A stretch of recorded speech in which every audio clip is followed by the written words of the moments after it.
परमगुरुभ्यो नमः। श्रीमदानन्दतीर्थ भगवत्पादाचार्यगुरुभ्यो नमः।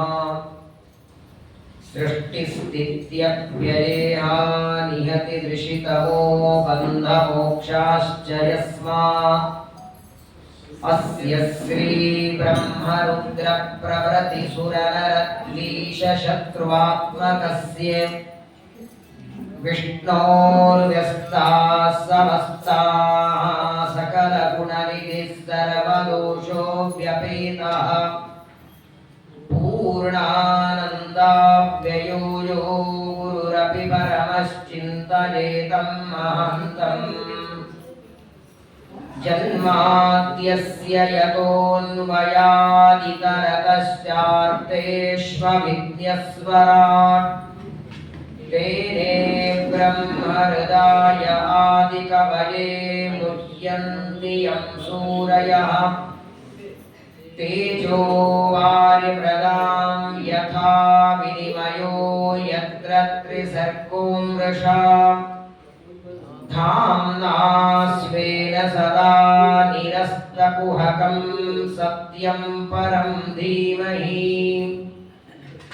निर्मत्योग्रभवार्णवे निजमनोभीष्टं दिशामीति यः सम्यक् ज्ञापयितुं करेण विलसन् मन्थानमन्नेन च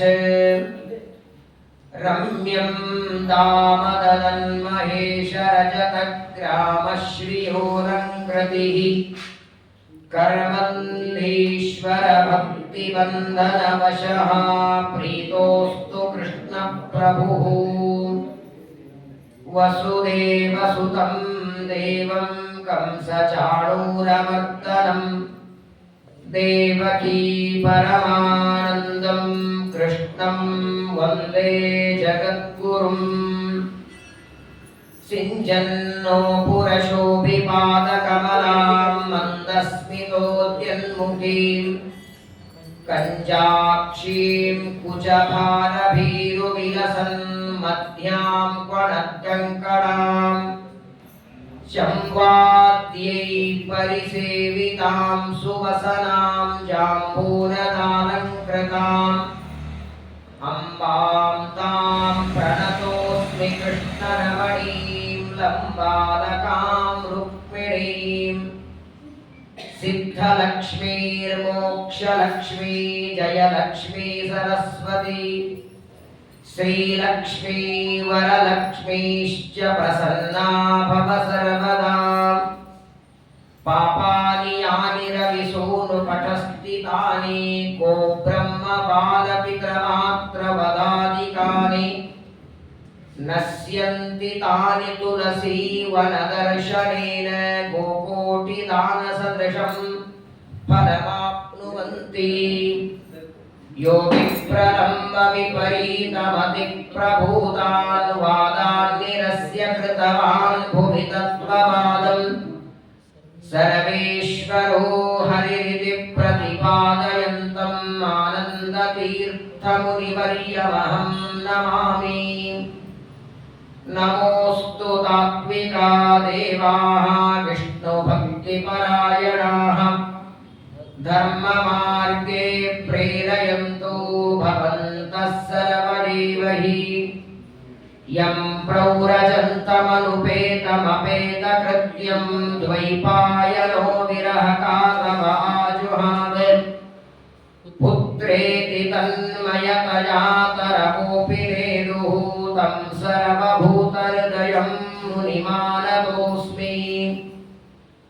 वक्रतुण्डमहाकाय कोटिसूर्यसमप्रभ निर्विघ्नं कुरु मे देव सर्वकार्येषु सर्वदा आपादमौलिपर्यन्तं गुरूणामाकृतिं स्मरेत् तेन विघ्नाः प्रणश्यन्ति सिद्ध्यन्ति च मनोरथाः।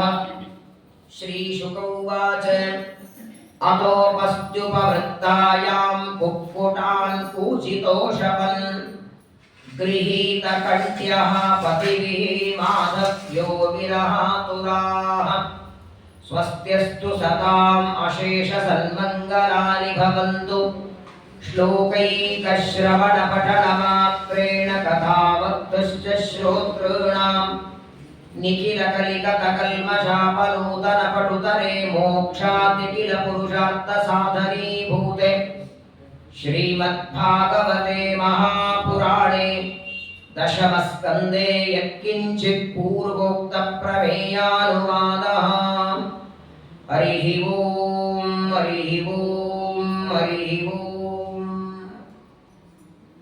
ಶ್ರೀ ಗುರುಭ್ಯೋ ನಮಃ. ಕಾರ್ತಿಕ ಮಾಸದ ಉತ್ಥಾನ ದ್ವಾದಶಿ ತುಳಸಿ ದಾಮೋದರರ ವಿವಾಹದ ಶುಭ ಪವಿತ್ರ ಪುಣ್ಯ ಪರ್ವಕಾಲ. ಪರಮಾತ್ಮನಿಗೆ ತುಳಸಿಯನ್ನು ಕೊಟ್ಟು ವಿವಾಹ ಮಾಡುವ ಈ ಪರ್ವಕಾಲದಲ್ಲಿ ಅದೇ ದಾಮೋದರನಾದ ಶ್ರೀಕೃಷ್ಣ ಪರಮಾತ್ಮನ ಚರಿತ್ರೆಯನ್ನ ದಶಮಸ್ಕಂದ ಭಾಗವತದಲ್ಲಿ ಶುಕಾಚಾರ್ಯರ ಮುಖಕಮಲದಿಂದ ಪರೀಕ್ಷಿತರು ಶ್ರವಣ ಮಾಡುತ್ತಿದ್ದಾರೆ. ಪರೀಕ್ಷಿತರಾಜರಿಗೂ ಕೃಷ್ಣಾವತಾರಕ್ಕೂ ಘನಿಷ್ಠ ಸಂಬಂಧ ಇದೆ. ರಾಮನ ಚರಿತ್ರೆ, ಪರಶುರಾಮ ದೇವರ ಚರಿತ್ರೆ, ವೇದವ್ಯಾಸರ ಚರಿತ್ರೆ, ಯಾವ ಚರಿತ್ರೆಯನ್ನು ವಿಸ್ತಾರವಾಗಿ ಕೇಳುವ ಪ್ರಶ್ನೆನೇ ಮಾಡಲಿಲ್ಲ ಪರೀಕ್ಷಿತ. ಎಲ್ಲ ಹೇಳಿದ್ದಾರೆ. ಮತ್ಸ್ಯಾವತಾರ, ಕೂರ್ಮ, ವರಾಹ, ನರಸಿಂಹ ಎಲ್ಲ ಅವತಾರಗಳ ಬಗ್ಗೆ ಪರೀಕ್ಷಿತನಿಗೆ ಶುಕಾಚಾರ್ಯ ಹೇಳಿದರು. ಅದನ್ನು ವಿಸ್ತಾರವಾಗಿ ಹೇಳಿ ಅಂತ ಕೇಳಲಿಲ್ಲ. ಅಲ್ಲ, ದೇವರ ರೂಪಗಳಲ್ಲಿ ಭೇದ ಇಲ್ಲ, ಆದರೂ ಕೃಷ್ಣಾವತಾರದ ವಿಶೇಷವಾದ ಚರಿತ್ರೆಯನ್ನ ಕೇಳುವ ಅಪೇಕ್ಷೆ ಪರೀಕ್ಷಿತನಿಗೆ ನಾನು ಪ್ರಾರಂಭದಲ್ಲಿ ಹೇಳಿದ್ದೇನೆ. 3 ಕಾರಣ ಕೊಟ್ಟಿದ್ದಾರೆ. ಮೊದಲನೇದು, ತಾಯಿಯ ಗರ್ಭದಲ್ಲಿ ತಾನೇ ಇರುವಾಗ ತನ್ನನ್ನು ರಕ್ಷಣೆ ಮಾಡಿ ಉತ್ತರಾದೇವಿಯ ಗರ್ಭದಲ್ಲಿ ಸಾಯಬೇಕಾದ ನನ್ನನ್ನ ಸುರಕ್ಷಿತವಾಗಿ ಅನುಗ್ರಹ ಮಾಡಿದ್ದಕ್ಕೆ ಒಂದು ಕಾರಣ. ನನ್ನ 5 ಜನ ಅಜ್ಜಂದರು ಕುರುಕ್ಷೇತ್ರದ ರಣರಂಗದಲ್ಲಿ ಯುದ್ಧ ಮಾಡುವಾಗ ಪಿತಾಮಹಾಮೇ ಸಮರೇ ಮರಂಜನೆ, ಏನ್ ದ್ರೋಣಾಚಾರ್ಯರು, ಅಶ್ವತ್ಥಾಮಾಚಾರ್ಯರು, ಭೀಷ್ಮಾಚಾರ್ಯ ಪರ್ವತ ಇದ್ದಾಗೆ ಭೀಷ್ಮರಂತಹ ಜ್ಞಾನಿಗಳ ಎದುರುಗಡೆ ಪಾಂಡವರಿಗೆ ಆ ಯುದ್ಧದಲ್ಲಿ ಜಯ ಸಿಗಬೇಕು ಅಂದ್ರೆ ಅದನ್ನು ಒಳಗಿದ್ದು ಮಾಡಿಸಿದ್ದಾರೆ. ಇದು 2ನೇ ಕಾರಣ. 3ನೇ ಕಾರಣ, ಪ್ರಧಾನವಾಗಿ ತನ್ನ ಅಜ್ಜನಾದ ಅರ್ಜುನನಿಗೆ ಬಂದ ಆಪತ್ತು ಪರಿಹಾರ ಮಾಡಿ ಸಾರಥಿಯಾಗಿ ಅವನಿಗೆ ಗೀತೋಪದೇಶ ಮಾಡ್ತಾರೆ. ಹೀಗೆ 3 ಕಾರಣ ಇದ್ದದ್ದಕ್ಕೆ ಶ್ರೀಕೃಷ್ಣನ ಚರಿತ್ರೆಯನ್ನು ವಿಸ್ತಾರವಾಗಿ ಕೇಳುವ ಅಪೇಕ್ಷೆ ಇದೆ. ಇಡೀ ಭಾಗವತದಲ್ಲಿ ನೋಡಿ, ಪ್ರಥಮ ಸ್ಕಂದದಲ್ಲಿ 20 ಅಧ್ಯಾಯ ಇದೆ, 2ನೇ ಸ್ಕಂದದಲ್ಲಿ 10 ಅಧ್ಯಾಯ ಇದೆ, 3ನೇ ಸ್ಕಂದದಲ್ಲಿ 31 ಅಧ್ಯಾಯ ಇದೆ, 4ನೇ ಸ್ಕಂದದಲ್ಲಿ 32 ಅಧ್ಯಾಯ, 30, 31, 20, 28 ಇಡೀ 19ನೇ ಸ್ಕಂದವರೆಗೆ ನೋಡ್ತಾ ಬನ್ನಿ. ಆದರೆ ದಶಮ ಸ್ಕಂದದ ವೈಶಿಷ್ಟ್ಯ 103 ಅಧ್ಯಾಯಗಳು.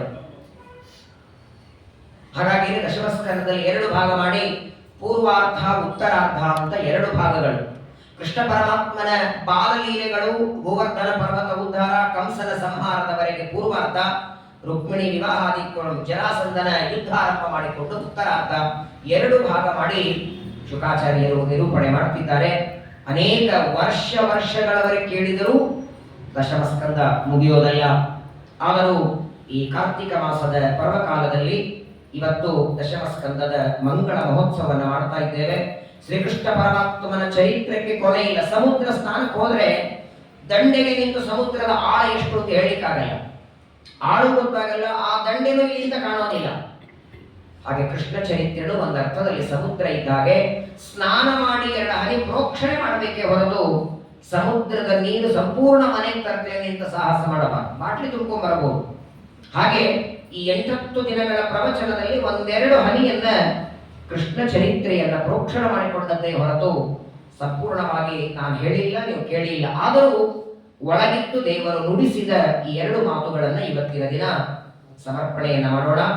ಪರಮಾತ್ಮ ವಾಮನಾವತಾರದಲ್ಲಿ ಬ್ರಹ್ಮಚಾರಿಯಾಗಿ ಜಗತ್ತಿಗೆ ಬ್ರಹ್ಮಚರ್ಯದ ನಿಯಮ ತೋರಿಸಿಕೊಟ್ಟ. ಅದೇ ಪರಮಾತ್ಮ ರಾಮಾವತಾರದಲ್ಲಿ, ಕೃಷ್ಣಾವತಾರದಲ್ಲಿ ಗೃಹಸ್ಥನಾದ. ಅದೇ ಭಗವಂತ ವೃಷಭಾವತಾರದಲ್ಲಿ ವಾನಪ್ರಸ್ಥನಾಗ್ತಾನೆ, ಸನ್ಯಾಸಿ ಆಗ್ತಾನೆ.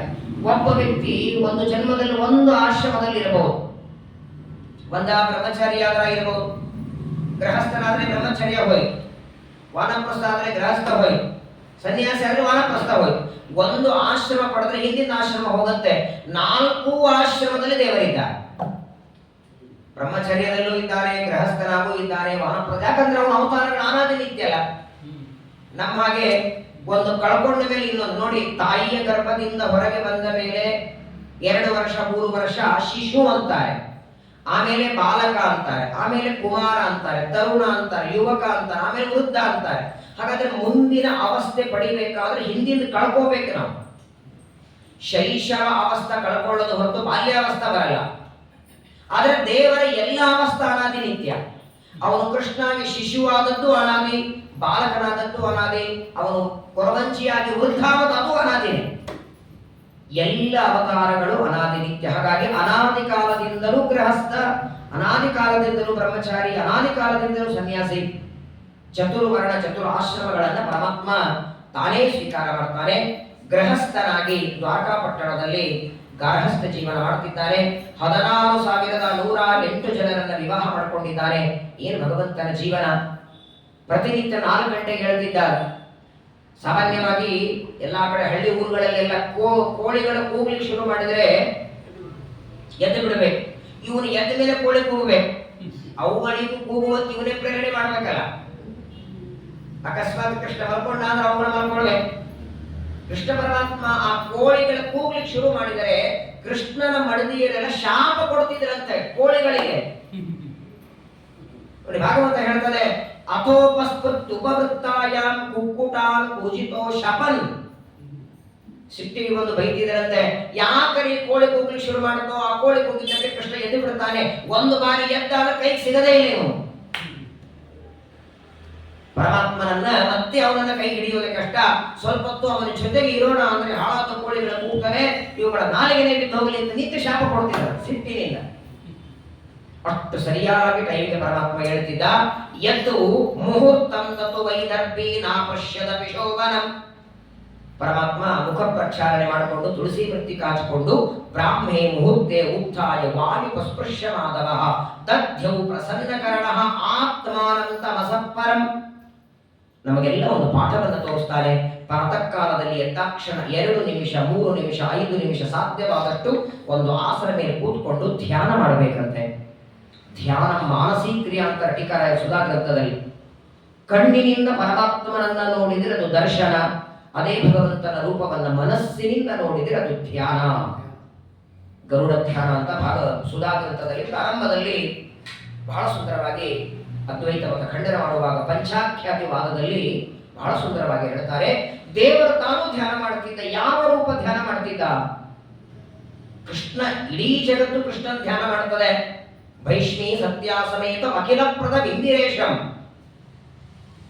ಜಗತ್ತಿನೊಳಗಿರುವ ಅನಂತ ಜೀವರಾಶಿಗಳು ಪರಮಾತ್ಮನ ಕೃಷ್ಣನ ಧ್ಯಾನ ಮಾಡುವಾಗ ಇವನು ಯಾರು ಧ್ಯಾನ ಮಾಡುತ್ತಿದ್ದ? ತನ್ನ ರೂಪ ಧ್ಯಾನ ಮಾಡುತ್ತಿದ್ದ ಅಂತ. ಯಾವುದು? ಭಾಗವತ ಹೇಳ್ತದೆ, ಏಕಂ ಪರಂ ಜ್ಯೋತಿರನನ್ಯಮದ್ವಯಂ ಸ್ವಸಂಸ್ಥಯಾ ನಿತ್ಯ ನಿರಸ್ತ ಕಲ್ಮಷಂ ಬ್ರಹ್ಮಕ್ಯವಸ್ಯೋದ್ಭವನಾದಿ ಹೇತುಭಿಃ ಸ್ವಲಕ್ಷಣೈರ್ಲಕ್ಷಿತ ಭಾವ ನಿರ್ವೃತಂ. ಇದೇನು ಕೊನೆಯ ಶಬ್ದ ಇದೆ ನೋಡಿ, ಸ್ವಲಕ್ಷಣೈ ಲಕ್ಷಿತ ಭಾವ ನಿರ್ವೃತ. ಇಷ್ಟೇ ಮಾತನ್ನ ಟೀಕಾರಾಯರು ಜನ್ಮಾದ್ಯಸ್ಯ ಯತಃ ಅನ್ನುವಲ್ಲಿ ಜಗಜ್ಜನ್ಮಾದಿ ಕಾರಣ ಇದು ಭಗವಂತನ ಲಕ್ಷಣ ಅಂತ ಶ್ರೀಮದಾಚಾರ್ಯರು ಹೇಳಿದ್ರು. ಲಕ್ಷಣದಲ್ಲಿ 2, ಸ್ವರೂಪ ಲಕ್ಷಣ, ತಟಸ್ಥ ಲಕ್ಷಣ. ಅದ್ವೈತಿಗಳಂತಾರೆ ಇದು ಸ್ವರೂಪ ಲಕ್ಷಣ ಅಲ್ಲ, ಇದು ತಟಸ್ಥ ಲಕ್ಷಣ. ತುಂಬಾ ದೊಡ್ಡ ವಿಚಾರ ಇದೆ. ಅದನ್ನ ಇದೇ ಒಂದು ಲೈನನ್ನ ಶ್ಲೋಕ ತಗೊಂಡು ಇಡೀ ಸುಧಾ ಗ್ರಂಥದೊಳಗೆ ಜನ್ಮಾಧಿಕರಣದಲ್ಲಿ ಟೀಕಾಕೃತ್ಪಾದರು ಚಿಂತನೆ ಮಾಡ್ತಾರೆ. ಪರಮಾತ್ಮ ತನ್ನನ್ನು ತಾನು ಧ್ಯಾನ ಮಾಡಿಕೊಂಡ. ಪ್ರಾತಃ ಕಾಲದಲ್ಲಿ 4 ಗಂಟೆಗೆ ಏಳಬೇಕು, ಧ್ಯಾನ ಮಾಡಬೇಕು, ಮಕ್ಕಳಿಗೆಲ್ಲ ಎಬ್ಬಿಸಬೇಕು. ಪ್ರತಿನಿತ್ಯದಲ್ಲಿ ಸ್ನಾನ, ಸಂಧ್ಯಾ ವಂದನೆ, ಪೂಜೆ. ಒಂದು ದಿನನೂ ಆಕಳ ಪೂಜೆ ಮಾಡೋದನ್ನ ಬಿಡ್ತಿರ್ಲಿಲ್ಲ. ಪ್ರತಿನಿತ್ಯದಲ್ಲಿ ಆಕಳ ಪೂಜೆ ಮಾಡಬೇಕು. ಪ್ರತಿನಿತ್ಯದಲ್ಲಿ ಬ್ರಾಹ್ಮಣರ ಭೋಜನ. ಈ ಬ್ರಾಹ್ಮಣರ ಊಟಕ್ಕೆ ನಮಗೆ ನಿಮಗೆ ಶ್ರಾದ್ದ ಪಕ್ಷ ಇದ್ರೆ ಮಾತ್ರ, ಅದು ಮನೆಯಲ್ಲಿಲ್ಲ, ಮಠದಲ್ಲೇನೆ. ನೀವು ಅಲ್ಲಿ ಬಂದು ನಾವೇ ಅಲ್ಲಿ ಹೋಗ್ತೀವಿ ಅಂತ. ಈಗಲೂ ಅನೇಕ ಮನೆಗಳಲ್ಲಿದೆ, ಬೆಂಗಳೂರಲ್ಲಿದೆ, ಬೇರೆ ಬೇರೆ ಕಡೆಗೆ ಸಾಕ್ಷಿ ಭೋಜನ ಅಂತಿದೆ. ಮುಂಬೈಯಲ್ಲಿದ್ದಾಗ ನಾವು ಹೋಗ್ತಿದ್ವಿ. ಮುಂಬೈಯಲ್ಲಿ ಕೆಲವು ಗೃಹಸ್ಥರಿದ್ರು. ಪ್ರತಿನಿತ್ಯ ಅವರ ಆಫೀಸ್ ಹೋಗೋದ್ರೊಳಗೆ ಪ್ರತಿನಿತ್ಯ ಮಡಿಲಡಿಗೆ ಹೇಗೆ ನಾನು ಮಾಡಿದ ಕರ್ಮಕ್ಕೆ ಒಬ್ಬ ಸಾಕ್ಷಿ ಬೇಕು, ಇಬ್ಬರು ಬ್ರಾಹ್ಮಣರಿಗೆ ಊಟಕ್ಕೆ ಹಾಕಿ ತಾವು ಊಟ ಮಾಡಿ ಹೋಗಬೇಕು. ಅವ್ರ ಕೆಲಸ ಈಗಲೂ ಮಾಡ್ತಾರೆ. ಸಾಕ್ಷಿ ಭೋಜನ, ಶ್ರಾದ್ದ ಕರ್ಮಗಳು, ಮನೆಯಲ್ಲಿ ಕಾರ್ಯಕ್ರಮ ಇದ್ದಾಗ ಬ್ರಾಹ್ಮಣರ ಊಟಕ್ಕೆ ಹಾಕೋದು ಬೇರೆ. ಪ್ರತಿನಿತ್ಯ ಕೃಷ್ಣ ಪರಮಾತ್ಮ ನಿತ್ಯದಲ್ಲಿ ಬ್ರಾಹ್ಮಣ ಭೋಜನ ಮಾಡಿಸ್ತಿದ್ದ. ನೀವಂತೆ ಅವನ ಮನೆಗೆ ಕಡಿಯೋದ್ರೆ ಅಡಿಗೆಯವರು ಬಡಿಸೋರು ಎಲ್ಲ ಸಿಗ್ತಾರೆ. ಶ್ರಾದ್ದ ದಿನನೇ ಅಡಿಗೆಯವರು ಸಿಗೋದು ಕಷ್ಟ ನೋಡಿ. ಪ್ರತಿನಿತ್ಯದಲ್ಲಿ ಬ್ರಾಹ್ಮಣ ಭೋಜನ, ಪ್ರತಿನಿತ್ಯ ಆಕಳ ದಾನ ಕೊಡ್ತಿದ್ದ ಅಂತ. ದೇನೂನಾಂ ರುಕ್ಮ ಸಂಗೇಣಾಂ ಸಾಧ್ವೀನಾಂ ಮೌತಿಕಸ್ರಜಂ. ಗೋದಾನ, ಭೂದಾನ, ಸುವರ್ಣದಾನ, ಏನು ದಾನಗಳಿಗೆ ಕೃಷ್ಣ ನಿತ್ಯವೂ ದಾನ ಮಾಡ್ತಿದ್ದ. 6ನೇ ತಿಂಗಳಿಗೆ ತಂದೆ ತಾಯಿಗಳು ಹೋದ್ಮೇಲೆ ವರ್ಷಕ್ಕೆ ಒಂದ್ಸಲ ಅಲ್ಲ, ಪ್ರತಿನಿತ್ಯದಲ್ಲಿ ದಾನ, ನಿತ್ಯ ಬ್ರಾಹ್ಮಣರ ಭೋಜನ, ನಿತ್ಯದಲ್ಲಿ ಬ್ರಾಹ್ಮಣರಿಗೆ ಇಷ್ಟು ಮಾಡಿಕೊಂಡೇನೆ ಸಭಾ ಪ್ರತಿತ. ಹಾಗಾಗಿ ಈ ದ್ವಾರಕದಲ್ಲಿ ಎರಡಿದೆ. ಗೋಪಿಕಾಸ್ತ್ರ ಅರ್ಥಾತ್ ತನ್ನ ಮಡದಿಯರ ಜೊತೆಗೆ ಕೃಷ್ಣ ಇದ್ದದ್ದು ದ್ವಾರಕ, ಸಮುದ್ರದ ಮಧ್ಯದಲ್ಲಿ ಕಟ್ಟಿದ್ದು ಭೇಟ ದ್ವಾರಕ. ಭೇಟಿಯಾಗೋರಿ ಬರೋದಕ್ಕಲ್ಲಿ ಸಭೆ ಅಲ್ಲಿ ಮಾಡ್ತಿದ್ದ. ಯಾಕಂದ್ರೆ ತನ್ನ ಜೊತೆಗೆ ಮಾತಾಡೋದಕ್ಕೆ ಭೇಟಿಯಾಗೋರಿಗೂ ತನ್ನ ಮಡದಿಯರಿಗೂ ಕ್ಲಾಶ್ ಆಗಬಾರ್ದು. ಗ್ರಾಹಸ್ಥ ಜೀವನ ಬೇರೆ, ತನ್ನ ಬಂಧು ಭಕ್ತರ ಜೀವನ ಬೇರೆ. ಹಾಗಾಗಿ ಎಲ್ಲರೂ ಕೃಷ್ಣನಿಗೆ ಭೇಟಿಯಾಗೋದಕ್ಕೆ ಅಲ್ಲಿ ಬರ್ತಿದ್ರು. ಹಾಗಾಗಿ ಅದರ ಹೆಸರೇ ಭೇಟ ದ್ವಾರಕ. ಅದು ಮೂಲ ದ್ವಾರಕ. ಅಲ್ಲಿ ಪರಮಾತ್ಮನ ವಿಗ್ರಹ ಈಗಲೂ ಇದೆ. ಅಲ್ಲಿಗೆ ಪರಮಾತ್ಮ ನಿತ್ಯದಲ್ಲಿ ಸ್ನಾನ, ಅನೇಕ ಪೂಜೆ ಮುಗಿಸಿ ಬ್ರಾಹ್ಮಣರ ಭೋಜನ ಮಾಡಿಸಿ ತಾನು ಊಟ ಮಾಡಿ ಅಲ್ಲಿ ಬಂದು ಕೂತ್ಕೋಬೇಕು. ಯಾರ್ಯಾರು ಬರ್ತಾರೆ, ಯಾರ ಕಷ್ಟ ಏನಿದೆ ರಾಜ್ಯದ ವಿಚಾರಗಳನ್ನ ಮಾಡ್ತಿದ್ದಂತೆ. ಹೀಗೆ ಪ್ರತಿನಿತ್ಯದಲ್ಲಿ ತನ್ನ ಜೀವನವನ್ನ ಮಾಡ್ತಾ ಇರುವಾಗ ಒಂದು ದಿನ ಕೃಷ್ಣ ಪರಮಾತ್ಮ ಆ ಸಭಾ ಮಂಟಪದಲ್ಲಿ ಕೂತ್ಕೊಂಡಿದ್ದಾರೆ. ಅನೇಕ ರಾಜರೆಲ್ಲ ಬಂದಿದ್ದಾರೆ. ಜರಾಸಂಧನಿಂದ ಭಯಗೊಂಡು, ಜರಾಸಂಧನ ದೌರ್ಜನ್ಯದಿಂದ ದುಃಖಿತರಾದ ರಾಜರು ಎಲ್ಲರೂ ಬಂದಿದ್ದಾರೆ. ಕೃಷ್ಣ ಪರಮಾತ್ಮನಿಗೆ ನಮಸ್ಕಾರ ಮಾಡುತ್ತಾರೆ. ಕೃಷ್ಣ ಕೃಷ್ಣ ಪ್ರಮೇಯಾತ್ಮನ್ ಪ್ರಸನ್ನ ಭಯಭಂಜರ. ಭಕ್ತರ ಭಯ ಪರಿಹಾರ ಮಾಡೋ ಪರಮಾತ್ಮ, ಈಗ ನಮಗೊಂದು ದೊಡ್ಡ ಭಯವಾಗಿದೆ. ಎಲ್ಲ ಜೀವರು ಆ ಜರಾಸಂಧನ ಭಯಕ್ಕೆ ಹೆದರಿ ಈಗಾಗಲೇ ಕಂಸನನ್ನ ಸಂಹಾರ ಮಾಡಿದ್ದಿ. ಕಂಸನನ್ನ ಕೊಂದ ಮೇಲೆ ಈಗ ಸದ್ಯದಲ್ಲಿ ಬಲರಾಮ ದೇವರು ರುಕ್ಮಿಯನ್ನ ಸಂಹಾರ ಮಾಡಿದ್ದಾರೆ. ಈ ಎಲ್ಲ ರಾಕ್ಷಸರ ಸಂಹಾರ ಮಾಡಿದ್ದಕ್ಕೆ ಜರಾಸಂಧ ಕೋಪಗೊಂಡಿದ್ದಾರೆ. ಕೃಷ್ಣನನ್ನ ಕೊಲ್ಲಿಕ್ಕಾಗಲಿಲ್ಲ, ಅವನಿಗೆ 18 ಬಾರಿ ಸೋತಿದ್ದಲ್ಲ. ಹಾಗಾಗಿ ನಿನ್ನ ಮಾವಂದ್ರೆಲ್ಲ ಎತ್ಕೊಂಡು ಹೋಗ್ಬಿಟ್ಟಿದ್ದಾನೆ.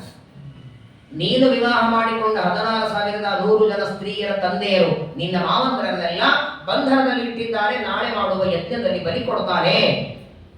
ಏನಾದರೂ ಮಾಡಿ ಅವರನ್ನ ರಕ್ಷಣೆ ಮಾಡಬೇಕು ಅಂತ ಪರಮಾತ್ಮನನ್ನ ಪ್ರಾರ್ಥನೆ ಮಾಡ್ಕೊಂಡಿದ್ದಾರೆ. ಅದೇ ಹೊತ್ತಿಗೆ ನಾರದರು ಬಂದು, ನಾರದರು ಪರಮಾತ್ಮನಿಗೆ ಲೋಕ ಕಲ್ಯಾಣಕ್ಕಾಗಿ ಅವತಾರ ಮಾಡಿದ್ದಿ, ಸಜ್ಜನರ ರಕ್ಷಣೆಯೇ ನಿನ್ನ ಜವಾಬ್ದಾರಿ, ನೀನೇ ರಕ್ಷಣೆ ಮಾಡಬೇಕು ಅಂತ ಪರಮಾತ್ಮನಿಗೆ ಪ್ರಾರ್ಥನೆ ಮಾಡ್ತಾರೆ.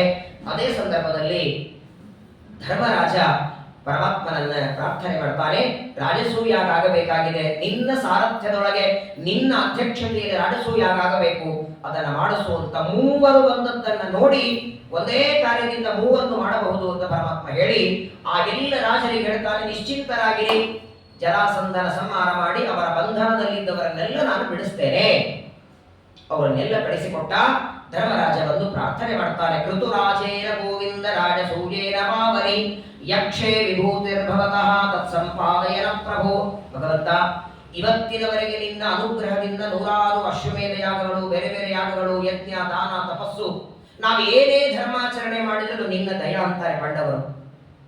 ನಿನ್ನ ಅನುಗ್ರಹ ಇದ್ದದ್ದಕ್ಕೆ ಎಷ್ಟು ಆಪತ್ತುಗಳು ದಾಟಿ ಬಂದಿದ್ದೇವೆ. ವಿಷದ ಅನ್ನದಿಂದ ದಾಟಿ ಬಂದಿದ್ದೇವೆ. 100 ತರಹದ ಉಪಾಯಗಳನ್ನು ದುರ್ಯೋಧನ ಮಾಡಿದರೂ ಇಷ್ಟು ಸುರಕ್ಷಿತ ಇದ್ದೇವೆ ಅಂದ್ರೆ ನಿನ್ನ ದಯಾದು. ಇಷ್ಟು ಅನುಗ್ರಹ ಮಾಡಿದ್ದೆ, ನಮ್ಮಿಂದ ಅನೇಕ ಯಜ್ಞಯಾಗ ಮಾಡಿಸಿದ್ದೆ. ಈಗ ನಮ್ದು ಕೊನೆ ಒಂದು ಆಸೆ ಇದೆ. ಯಾಕಂದ್ರೆ ಇನ್ನು ಕೆಲವೇ ದಿನಗಳಲ್ಲಿ ಕೃಷ್ಣಾವತಾರ ಸಮಾಪ್ತಿಯಾಗಬೇಕು. ಶ್ರೀಕೃಷ್ಣ ಹೋದ ಮೇಲೆ ಪಾಂಡವರು ಪರಂಧಾಮಕ್ಕೆ ಹೋಗಬೇಕು.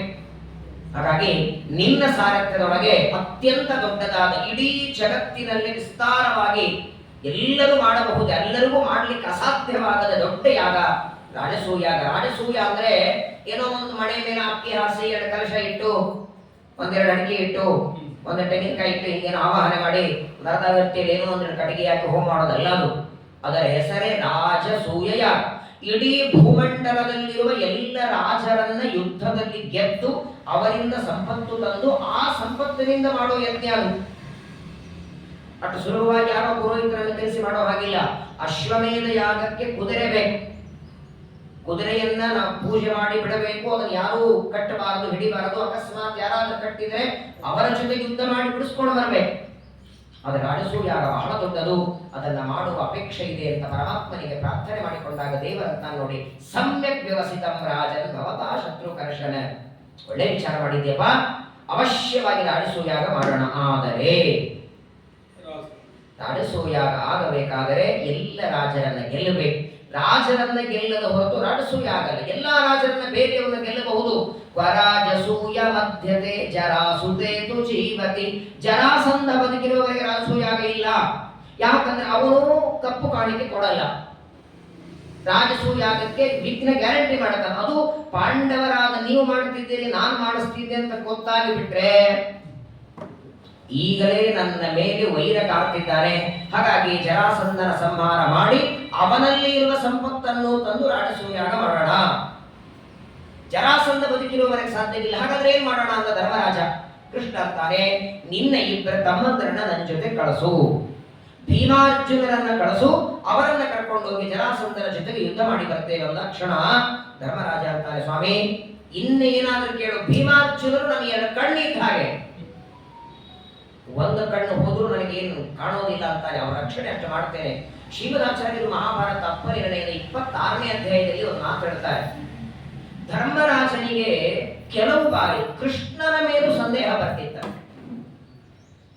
ಮಹಾಭಾರತದ ಯುದ್ಧ ನಡೆದಾಗ ಅನೇಕ ಸಲ ಭೀಮಸೇನ ದೇವರಿಗೆ ಹೇಳ್ತಾನೆ ಧರ್ಮರಾಜ, ನೋಡು ಅರ್ಜುನ ಸುರಕ್ಷಿತವಾಗಿದ್ದಾನ, ನೋಡು ಅರ್ಜುನಿಗೆ ಏನಾಯ್ತು ನೋಡು. ಅರ್ಜುನ ಮೇಲೆ ವಿಶೇಷ ಪ್ರೀತಿ. ಭೀಮಸೇನ ದೇವರು ಅನ್ನೋರು ಅರ್ಜುನನಿಗೆ ಸಾರಥಿಯಾಗಿ ನಿಂತವರು ಯಾರೋ ಅಲ್ಲಿರೋ ಭಕ್ತಿಯಲ್ಲ, ಅನಂತಕೋಟಿ ಬ್ರಹ್ಮಾಂಡ ನಾಯಕ ದೇವರು, ಅವನ ಮೇಲೆ ವಿಶ್ವಾಸ ಮಾಡುವಂತಾರೆ.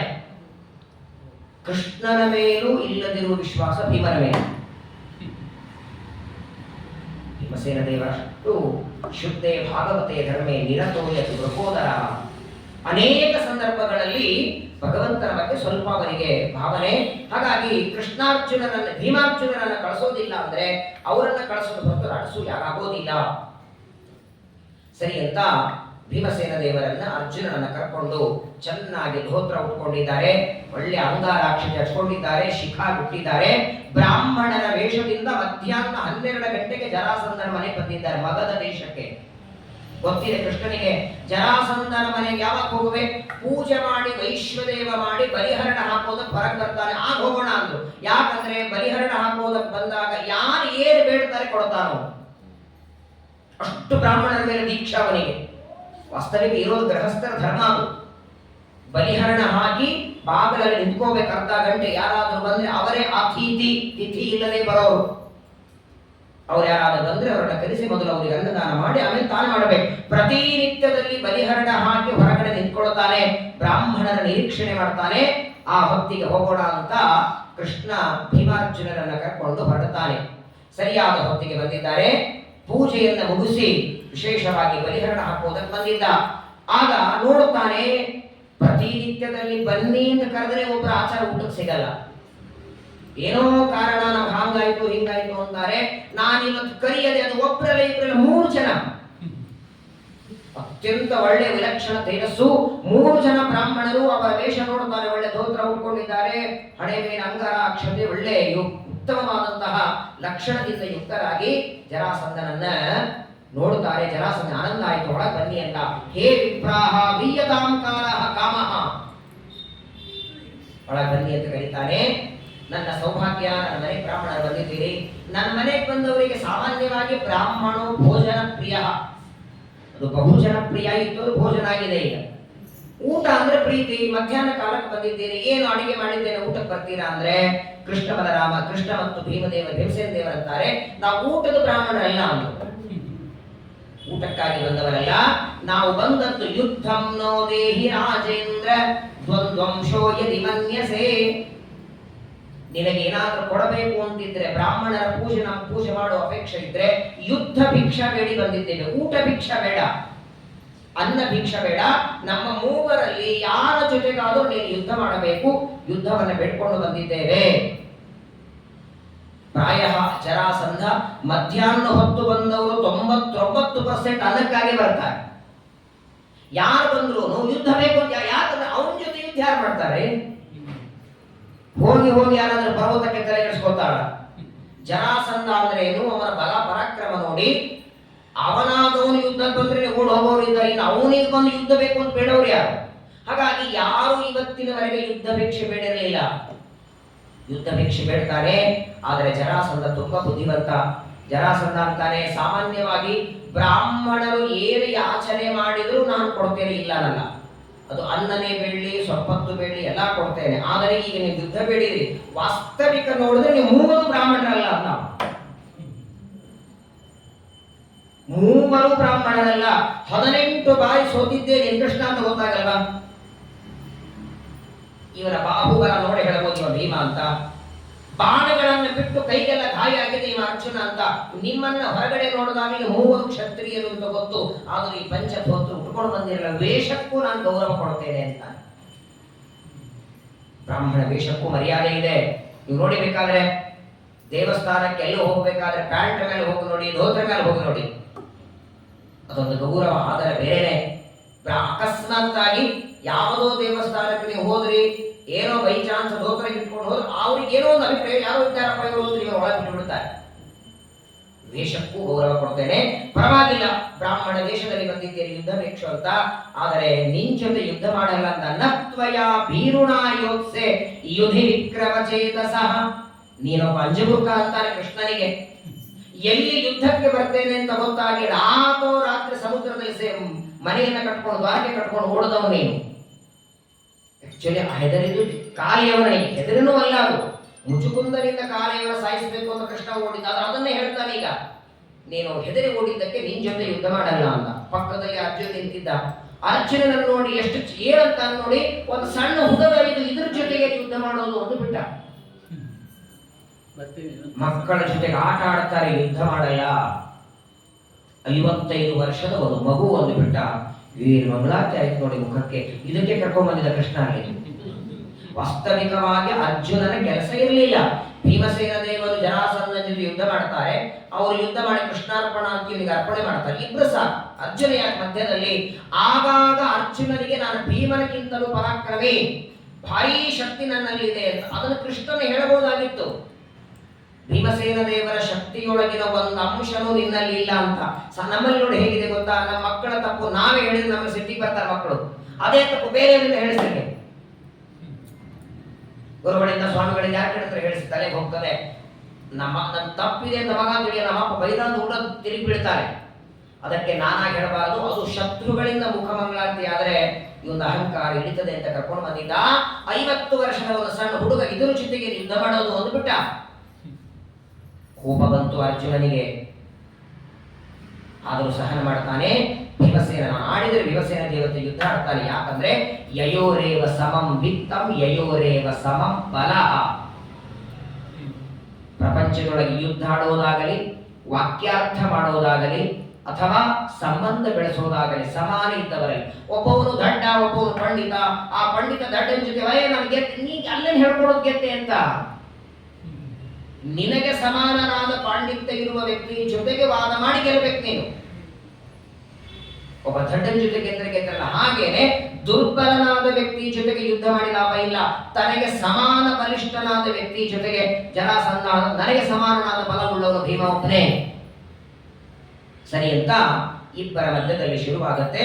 ಆದರೆ ಭಾಗವತದಲ್ಲಿ ಇಲ್ಲ, ಶ್ರೀಮದಾಚಾರ್ಯ ತಾತ್ಪರ್ಯದಲ್ಲಿ ಹೇಳ್ತಾರೆ, ಇವರಿಬ್ಬರ ಮಧ್ಯದಲ್ಲಿ ಮೊದಲು ವಾಗ್ಯುದ್ಧ ಶುರುವಾಯಿತು. ಶಿವ ಸರ್ವೋತ್ತಮ ಅಂತ ಜರಾಸಂಧ, ವಿಷ್ಣು ಸರ್ವೋತ್ತಮ ಅಂತ ಭೀಮಸೇನ ದೇವರು. ಮೊದಲು ವಾಗ್ಯುದ್ಧ. ಶಿವ ಸರ್ವೋತ್ತಮ ಅನ್ನೋದಕ್ಕೆ ಅನೇಕ ಪ್ರಮಾಣಗಳನ್ನ ಜರಾಸಂಧ ಓದಿದ್ದವನ್ನ ದಡ್ಡಿರಲಿಲ್ಲ. ಜರಾಸಂಧನ ಜ್ಞಾನ ಎಷ್ಟಿತ್ತು, ಭೀಮಸೇನ ದೇವರ ವಾಕ್ಯಾರ್ಥ ಮಾಡ್ತಾನೆ, ಅನೇಕ ಪ್ರಮಾಣಗಳನ್ನು ಕೊಡ್ತಾನೆ, ಶಾಸ್ತ್ರಗಳ ಉದಾಹರಣೆ ಕೊಡ್ತಾನೆ, 100 ಉಪನಿಷತ್ತುಗಳ ಪ್ರಮಾಣ ಕೊಡ್ತಾನೆ. ಅದನ್ನೇ ಟೀಕಾಕೃತ್ಪಾದರು ಸುಧಾಕರ್ತದಲ್ಲಿ ಪಾಶುಪತಾಧಿಕರಣದಲ್ಲಿ ತುಂಬಾ ಚೆನ್ನಾಗಿ ಖಂಡನ ಮಾಡ್ತಾರೆ. ಪಶುಪತಿ ಸರ್ವೋತ್ತಮನಲ್ಲ. ಯಾವ ದೇವತೆಗಳೆಲ್ಲ ಉತ್ತಮರು, ನಮಗಿಂತ ಕೋಟಿ ಪಟ್ಟು ಉತ್ತಮರು, ಎರಡನೇ ಮಾತಿಲ್ಲ. ಅನೇಕ ಜನ ತಪ್ಪು ತಿಳ್ಕೊಂಡಿದ್ದಾರೆ. ವೈಷ್ಣವರೆಲ್ಲ ರುದ್ರದೇವರನ್ನ ನಿಂದೆ ಮಾಡ್ತಾರೆ, ಬಹಳ ದಡ್ಡತನ ಅದು. ಯಾರು ತಿಳ್ಕೊಂಡಿದ್ದೀರಿ ಅವ್ರಿಗೆ ಹೇಳ್ತಾರೆ. ಪರಮ ವೈಷ್ಣವ ರುದ್ರದೇವರು, ವೈಷ್ಣವರಾದ ರುದ್ರದೇವರಲ್ಲಿ ನಾವು ಮಾಡುವಷ್ಟು ಭಕ್ತಿ ಅವರು ಮಾಡಲ್ಲ. ಊಟ ಜಗಳ ಜಗಳ ವಿಪರೀತ. ನೋಡಿ, ಇರೋದೇ 60-70 ವರ್ಷದ ಜೀವನ. ಅದರಲ್ಲೂ ಪ್ರಾರಂಭದ 8-10 ವರ್ಷ ಅಧ್ಯಯನದಲ್ಲಿ ಹೋಗಿರ್ತದೆ. ಅದರ ಮುಂದಿನ 20-30 ವರ್ಷ ಗಳಿಸ್ಲಿಕ್ಕೆ. ಸಾಧನೆ ಸಿಕ್ಕೋದು 20 ವರ್ಷ. ಅದರಾಗೂ ಅವರು ಇದು ಜಗಳ ಮಾಡಿ ಏನು ಮೋಕ್ಷಕ್ಕೆ ಹೋಗೋದಿದೆಯಾ? ಈ ಸ್ಮಾರ್ತ ವೈಷ್ಣವ ಅನ್ನೋ ದೊಡ್ಡ ಸ್ಮಾರ್ತ ಶಬ್ದಕ್ಕೆ ಬಹಳ ತಪ್ಪು ತಿಳ್ಕೊಂಡಿದ್ದಾರೆ. ಸ್ಮೃತಿ ಗ್ರಂಥಗಳನ್ನ ಅನುಸರಿಸಿ ಅದರಂತೆ ಕರ್ಮ ಮಾಡುವವರು ಸ್ಮಾರ್ತರು. ಸ್ಮೃತಿ ಶ್ರುತಿ ಅಂತ ಎರಡು. ವೇದೋಕ್ತ ಕರ್ಮ ಮಾಡುವವರು ಸ್ಮೃತಿಯಲ್ಲಿ ಹೇಳಿದ್ದು ಮಾಡುವ. ಏನೇನೋ ತಿಳ್ಕೊಳ್ತಾರೆ, ಏನೇನೋ ಜಗಳಾಡ್ತಾರೆ.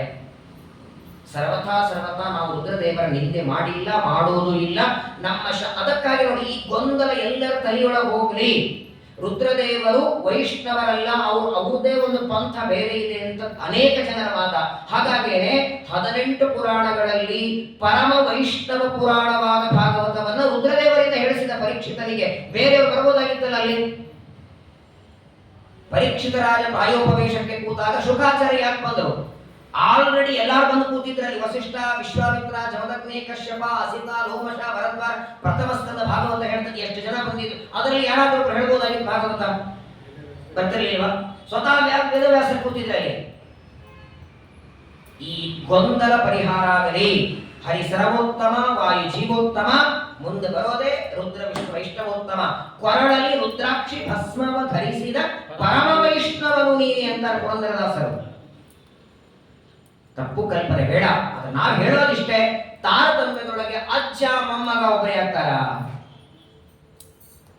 ನಾವು ಹೇಳೋದೇನು? ಸರ್ವೋತ್ತಮ ದೇವರು, ದೇವರ ಮಗ ಬ್ರಹ್ಮದೇವರು, ಬ್ರಹ್ಮದೇವರ ಮಕ್ಕಳು ರುದ್ರದೇವರು. ಅವಶ್ಯವಾಗಿ ಇಂದ್ರಾದಿ ದೇವತೆಗಳಿಗಿಂತ ಕೋಟಿ ಕೋಟಿ ಭಕ್ತಿ ಉತ್ತಮರು ಜ್ಞಾನದಲ್ಲಿ, ಭಕ್ತಿಯೊಳಗೆ. ಆದರೆ ದೇವರಿಗೆ ಸಮಾನರಲ್ಲ. ಇಷ್ಟೇ ನಮ್ಮ ವಾದವೇ ಹೊರತು ಸರ್ವತಾ ರುದ್ರದೇವರಿಗೆ ಉಲ್ಟ ನಾವೇ ಉಪಾಸನೆ ಹೆಚ್ಚು ಮಾಡ್ತೀವಿ. ಎಲ್ಲರ ಮನಸ್ಸಿಗೆ ನಿಯಾಮಕರಾದವರು. ಮೊದಲು ರುದ್ರದೇವ ಯಾವ ಜರಾಸಂಧ ಮತ್ತು ಭೀಮಸೇನ ದೇವರ ಮಧ್ಯದಲ್ಲಿ ತುಂಬಾ ಚೆನ್ನಾಗಿ ವಾಕ್ಯುದ್ಧ ಅಂತ ಕರೀತಾರೆ. ಆದರೆ ನೋಡಿ, ಭೀಮಸೇನ ದೇವರು ಮುಂದೆ ಗೆಲ್ಲವರು ಯಾರಿದ್ದಾರೆ? ಅವರು ವಾಕ್ಯುದ್ಧ ಆಗಲೇ ಮಾಡ್ತಿದ್ರು. ಭೀಮಸೇನ ದೇವರು ಜರಾಸಂಧನ ಜೊತೆಗೆ ಏನು ಪ್ರಮಾಣಗಳನ್ನ ವಾದದಲ್ಲಿ ಹೇಳಿದರೋ ಅದನ್ನೇ ಮಧ್ವಾಚಾರ್ಯರ ಗ್ರಂಥದಲ್ಲಿ ಬರೆದುಕೊಟ್ಟರು. ವಿಚಾರ ಮಾಡಿ, ಶ್ರೀಮದಾಚಾರ್ಯರ ಗ್ರಂಥ ಓದುವಾಗ ಒಂದು ಬ್ರಹ್ಮಸೂತ್ರ ಭಾಷ್ಯ ನೀವು ಓದಿ, ಒಂದು ಸೂತ್ರಕ್ಕೆ ಆಚಾರ್ಯರು ವ್ಯಾಖ್ಯಾನ ಮಾಡುವಾಗ ಎಷ್ಟು ಪ್ರಮಾಣಗಳನ್ನು ಕೋಟ್ ಮಾಡುತ್ತಾರೆ. ಉಪನಿಷತ್ತು, ಶ್ರುತಿ, ಸ್ಮೃತಿ, ಪುರಾಣಗಳು ಸುಮಾರು 18,000, 20,000, 19,000 ಸ್ಕಂದ ಪುರಾಣ. ಅದರಲ್ಲಿ ಈ ಸೂತ್ರಕ್ಕೆ ಬೇಕಾದ ಆ ಒಂದು ಶ್ಲೋಕ ಇಟ್ಕೊಟ್ಟಿರ್ತಾರೆ. ಎಷ್ಟು ಸಲ ಓದಿರ್ಬೇಕು ಹೇಳಿ ಶ್ರೀಮದಾಚಾರ್ಯರು? ಆ ಸೂತ್ರದ ಅರ್ಥ ಬರೀಬೇಕಾದ್ರೆ ಆ ಸ್ಕಂದ ಪುರಾಣದ್ದು, ಪದ್ಮ ಪುರಾಣದ ಶ್ಲೋಕ ನೆನಪಾಗ್ಬೇಕಲ್ಲ. ಅಲ್ಲ, ಸಾಕ್ಷಾತ್ ಭಾರತೀಪತಿಯವರು ಸಂಸಿದ್ಧ 7 ಕೋಟಿ ಮಹಾಮಂತ್ರಾಣ ಅಂತಾರೆ ರಾಯರು. 7 ಕೋಟಿ ಮಂತ್ರ ಸಿದ್ಧಿ ಪಡೆದವರು ಶ್ರೀಮದ್ ಆನಂದ ತೀರ್ಥರ ಪ್ರಾತ ಸಂಕಲ್ಪದಲ್ಲಿ ಹೇಳ್ತಾರೆ. ಹಾಗಾಗಿ ಆಚಾರ್ಯರ ಶಾಸ್ತ್ರವೇ ನಿರ್ದುಷ್ಟವಾದ ಶಾಸ್ತ್ರ, ಅದಕ್ಕೆ ಸಮಾನ ಇನ್ನೊಂದಿಲ್ಲ. ತುಂಬಾ ಚೆನ್ನಾಗಿ ವಾಗ್ಯುದ್ಧ ನಡೀತದೆ. ವಾಗ್ಯುದ್ಧದಲ್ಲಿ ಯಾವಾಗ ಸೋಲ್ತಾನೆ ಜರಾಸಂಧ, ಆಗ ಗದಾ ಯುದ್ಧವನ್ನು ಶುರು ಮಾಡ್ತಾರೆ. ಇಬ್ಬರ ಮಧ್ಯದಲ್ಲಿ ಶುರುವಾಯಿತು. ಅಯುತೇಂದ್ರೇ ಶತಾನ್ಯಷ್ಟವು ಲೀಲಯಾ ಯುಧಿ ನಿರ್ಜಿತ. 1 ದಿನ ಅಲ್ಲ, 2 ದಿನ ಅಲ್ಲ, 14 ದಿನಗಳವರೆಗೆ. ಕಾರ್ತಿಕ ಶುದ್ಧ ಪ್ರತಿಪದ ಯುದ್ಧ ಶುರುವಾದರೆ ಚತುರ್ದಶಿವರೆಗೆ ಜರಾಸಂಧನ ಜೊತೆಗೆ ಘನಘೋರವಾದ ಯುದ್ಧ ನಡೀತಾ ಇದೆ. ಆ ಜರಾಸಂಧನಿಗೂ ಭೀಮಸೇನ ದೇವರಿಗೂ ಯುದ್ಧ ಮುಗಿದ ಕಾರ್ತಿಕ ಚತುರ್ದಶಿ ಬಂತು. ಕೃಷ್ಣ ಅಂತಾನೆ, ಸಾಕ್ ಮಾಡಪ್ಪ, ಇನ್ನು ಮುಂದೆ ಕೆಲಸ ಬಹಳ ಇದೆ,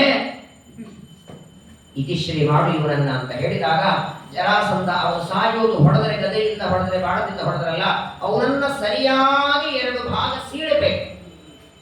ಜರ ಎಂಬ ರಾಕ್ಷಸಿಯಿಂದ ಸಂಧಾನ ಮಾಡಲ್ಪಟ್ಟಿದ್ದ ಅವನನ್ನ ಸೀಳಿ ಹಾಕಿದ್ರೆ ಸಾಯ್ತಾನೆ. ಭಗವಂತ ಸೂಚನೆ ಮಾಡ್ತಾನೆ, ಜರಾಸಂಧನನ್ನ 2 ಭಾಗ ಮಾಡಿ ಸೀಳುತ್ತಾರೆ. ಸರಿಯಾಗಿ 1 ಕಣ್ಣು, 1 ಮೂಗು, 1 ಹಲ್ಲು, 1 ಕೈ, 1 ಬಾಯಿ, ಸರಿಯಾಗಿ 2 ಭಾಗ. ಜರಾಸಂಧನನ ಭೀಮಸೇನ ದೇವರ ಸೀಳುವಾಗ ತಲೆಯಲ್ಲಿದ್ದ ಕಿರೀಟ ಹಾರಿ ಮಗಧ ದೇಶದಿಂದ ಹಸ್ತಿನಾವತಿಯಲ್ಲಿ ಬಂದು ಬಿತ್ತ. ಕಿರೀಟ ಒಂದು ಪೆನ್ನಿನ ಮೇಲೆ ಇರಂತಲ್ಲ, ಅದನ್ನು ಜೋರು ಹಾರಿದ್ರೆ ಬೀಳುತ್ತದಲ್ಲ, ಅಷ್ಟು ಜೋರಿ ಹಾರಿ ಆ ಕಿರೀಟ ಹಾಕೊಂಡೇ ಪರೀಕ್ಷಿತ ರಾಜ ಹೋಗಿದ್ದ. ಜರಾಸಂಧನ ಕಿರೀಟ ಹಾಗಾಗಿ ಶಮೀಕರ ಕೊರಳಿಗೆ ಹಾವು ಹಾಕೋ ಬುದ್ಧಿ ಬಂತವನಿಗೆ. ಯಾಕೆ? ಅನ್ಯಾಯದಿಂದ ಸಂಪಾದನೆ ಮಾಡಿದ ಬಂಗಾರದಲ್ಲಿ ಕಲಿ ಇರ್ತಾನೆ, ಜರಾಸಂಧ ನ್ಯಾಯದಿಂದ ಸಂಪಾದನೆ ಮಾಡಿರ್ತಾನೆ. ಅದರಲ್ಲಿ ಕಲಿ ಇದ್ದದ್ದಕ್ಕೆ ಕಲಿ ಪ್ರಚೋದನೆಯಾಯಿತು. ಎಷ್ಟು ಜೋರಾಗಿ ಕೂಗ್ತಾನೆ ವಿಚಾರ ಮಾಡಿ. ಅಕಸ್ಮಾತ್ ಏನೋ ಕಡಬು ಗುರುಗುರಿ ಕರೆಯುವಾಗ ಎಣ್ಣೆ ಸಿಡಿದ್ರೇನೆ ಭಯಂಕರ. ಎರಡು ಭಾಗ ಮಾಡಿ ಭೀಮಸೇನ ದೇವರು ಹೇಳ್ತಿದ್ರೆ ಜರಾಸಂಧ ಒದರೋದನ್ನ ಧ್ವನಿ ಕೇಳಿಸ್ಕೊಂಡು ಪಕ್ಕದಲ್ಲಿದ್ದ ಅರ್ಜುನ ಮೂರ್ಛಿತನಾಗಿ ಬಿದ್ದ ಅಂತ ಎಚ್ಚರಿಲ್ಲ ಮೈ ಮೇಲೆ. ಪಕ್ಕದಲ್ಲಿದ್ದ ಕೃಷ್ಣ ನೀರು ಹೊಡಿತಾನೆ. ಅರ್ಜುನ ಎದ್ದ, ಕೃಷ್ಣನಿಗೆ ನಮಸ್ಕಾರ ಮಾಡ್ತಾನೆ. ಬದುಕೊಂಡೆ ನನ್ನನ್ನೇನಾದ್ರೂ ಆರಿಸ್ಕೊಂಡಿದ್ದ ಅಂದ್ರೆ, ಮೂವರು ಬಂದು ನಿಂತಿದ್ವಿ, ಮೂವರಲ್ಲಿ ಯಾರನ್ನಾದ್ರೂ ನೀ ಆರಿಸ್ಕೊಂಡೆ. ನಾನು ಮೊದಲು ಅನ್ಕೊಂಡಿದ್ದೆ ನನ್ಗೇನು ಭೀಮನಿಗಿಂತ ಕಡಿಮೆ ಅಂತ. ಅಣ್ಣನಾದ ಭೀಮನಲ್ಲಿರುವ ಶಕ್ತಿಯ ಕೋಟಿ ಅಂಶನೂ ನನ್ನಲ್ಲಿ ಇಲ್ಲ ಅಂತಾನೆ ಅರ್ಜುನ. ಇದಕ್ಕೆ ನೀನು ಕರ್ಕೊಂಬಂದದ್ದು ಇಲ್ಲಿ ಅಂತ ಕೃಷ್ಣ. ವಾಯುದೇವರ ಸ್ಥಾನ. ವಾಯುದೇವರಿಗೆ ಜ್ಞಾನೇ ವಿರಾಗೆ ಹರಿಭಕ್ತಿ ಭಾವೆ ಧೃತಿ ಸ್ಮೃತಿ ಪ್ರಾಣ ಬಲೇಶು ಯೋಗಿ ಬುದ್ಧೌ ಚ ನಾಣ್ಯೋ ಹನುಮತ್ ಸಮಾನ. ಹನುಮಾವತಾರದಲ್ಲಿ ಹಾಗೇನೆ ಭೀಮಸೇನ ದೇವರ ಅವತಾರದಲ್ಲಿಯೂ ಕೂಡ ಭೀಮಸೇನ ಸಮೋ ನಾಸ್ತಿ ಸೇನಯೋರುಭಯೋರಪಿ ಪಾಂಡಿತ್ವೇ ಚ ಪಟುತ್ವೇ ಚ ಶೂರತ್ವೇ ಚ ಬಲೇಪಿ ಚ. ಪಾಂಡಿತ್ಯದೊಳಗೆ, ಬಲದೊಳಗೆ, ಜ್ಞಾನದೊಳಗೆ ಭೀಮನಿಗೆ ಸಮಾನ ಹಿಂದೆ ಇಲ್ಲ, ಈಗಿಲ್ಲ. ವೆಂಕಟೇಶ ಕಲ್ಯಾಣದಲ್ಲಿ ಇದೇ ಪ್ರಸಂಗ. ಶೇಷದೇವರಿಗೆ ಅಹಂಕಾರ ಬಂದಿದ್ದಾಗ ವಾಯುದೇವಕ್ಕಿಂತ ಹೆಚ್ಚು ನಾನು ಹಾಗೇನ್ ಮಾಡಿಬಿಟ್ಟ, ಪರೀಕ್ಷೆ ಮಾಡಿಸಿ ಪರ್ವತದಿಂದ ಹಾರಿಸು ಅಂದ. ಒಟ್ಟಾರೆ ವಾಯುದೇವರ ಬಗ್ಗೆ ಯಾರೇ ಸಂದೇಹ ಪಡಲಿ ದೇವರು ಪರೀಕ್ಷೆ ಮಾಡಿಸಿಬಿಡುತ್ತಾರೆ. ಭಗವಂತನಿಗೆ ಸಹನ ಆಗೋದಿಲ್ಲ, ಅಷ್ಟು ಪ್ರೀತಿಯಂತೆ ಮಗನ ಮೇಲೆ. ಅವತ್ತು ಶೇಷದೇವರ ಗರ್ವ ಪರಿಹಾರ ಆಯಿತು. ಇವತ್ತು ಅರ್ಜುನ, ಇಂದ್ರಾವತಾರನಾದ ಅರ್ಜುನ ಗಾಬರಿಯಾಗ್ತಾನೆ. ನನ್ನಿಂದ ಈ ಕೆಲಸ ಆಗ್ತಿರ್ಲಿಲ್ಲ ಅಂದ. ಜರಾಸಂಧನ ಸಂಹಾರ ಮಾಡ್ತಾರೆ. ಜರಾಸಂಧನ ಮಗನಾದ ಭಗದತ್ತನನ್ನ ಕರೆದು ಪರಮಾತ್ಮ ಪಟ್ಟಾಭಿಷೇಕ ಮಾಡಿದ. ಆ ರಾಜ್ಯ ತಾನು ತಗೊಳ್ಳಿಲ್ಲ. ತಂದೆಯಂತೆ ಮಗ ದುಷ್ಟ ಅಲ್ಲ ಅಂತ ಗೊತ್ತು ಪರಮಾತ್ಮನಿಗೆ.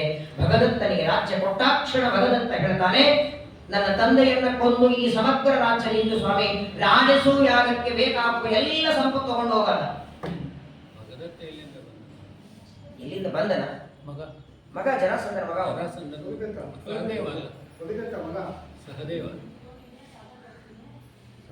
ನರಕಾಸುರನ ಮಗ ಭಗದತ್ತ. ಸಹದೇವ. ಹೌದೌದು, ನರಕಾಸುರನ ಮಗ ಭಗದತ್ತ, ಜರಾಸಂಧನ ಮಗ ಸಹದೇವ. ವಾಸ್ತವಿಕವಾಗಿ ಈ ಸಹದೇವ ಅವನ ಹೆಸರು. ಅವನು ಪರಮಾತ್ಮನಿಗೆ ಬಂದು ಪ್ರಾರ್ಥನೆ ಮಾಡಿಕೊಳ್ಳುತ್ತಾನೆ. ತ್ವಯೈವ ದತ್ತಂ.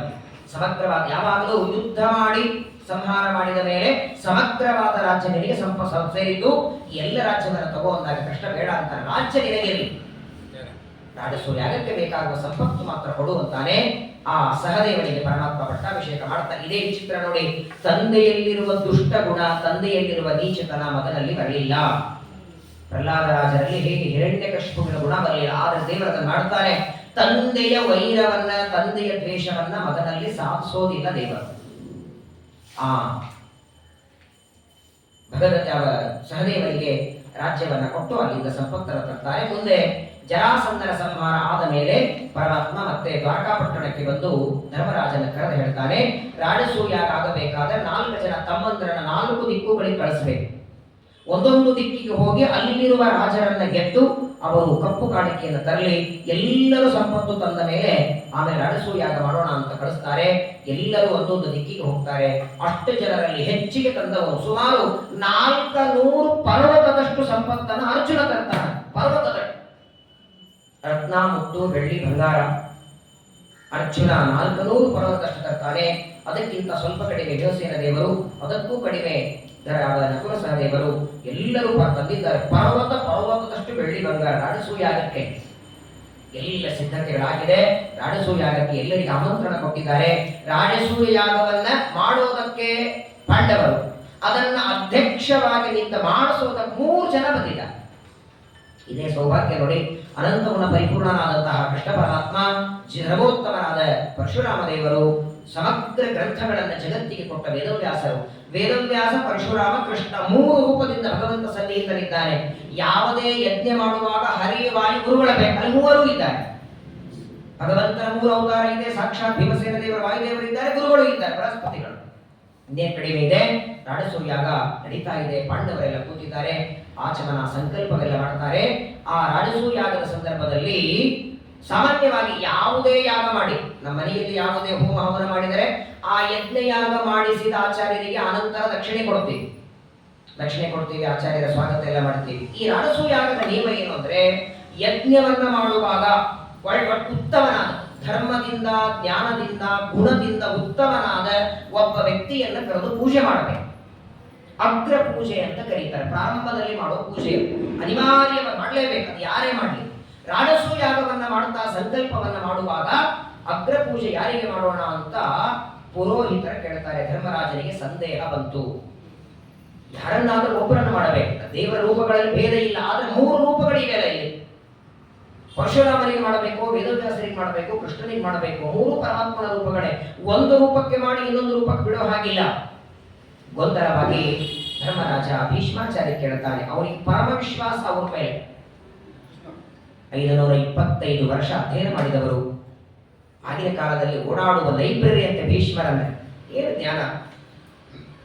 ಸಾಮಾನ್ಯವಾಗಿ ಸಣ್ಣದಾದ ಒಂದು ಇರುವೆ ಸೊಳ್ಳೆ ಏನೋ ಕಚ್ಚಿದ್ರೆ, ಏನೋ ಜ್ವರ ನೆಗಡಿ ಬಂದ್ರೆ ಎಷ್ಟು ಸಹಸ್ರ ಅರ್ಧ ಹಿಂದಿನ ಮುಂದೆ ಹಿಂದಾಗಿರ್ತದೆ. ಆ ದುಃಖದೊಳಗೆ ಮೈ ತುಂಬ ಬಾಣ ಹೊಡೆದಿದ್ದಾರೆ, ತಲೆಯಿಂದ ಕಾಲುವರೆಗೆ. ಅಂತ ಶರಪಂಜರದ ಮೇಲೆ ಮಲಗಿ ಧರ್ಮರಾಜನಿಗೆ ಉಪದೇಶ ಮಾಡ್ತಾರೆ. ನೆನಪಾಯ್ತಲ್ಲ ಎಲ್ಲ ಮಗ.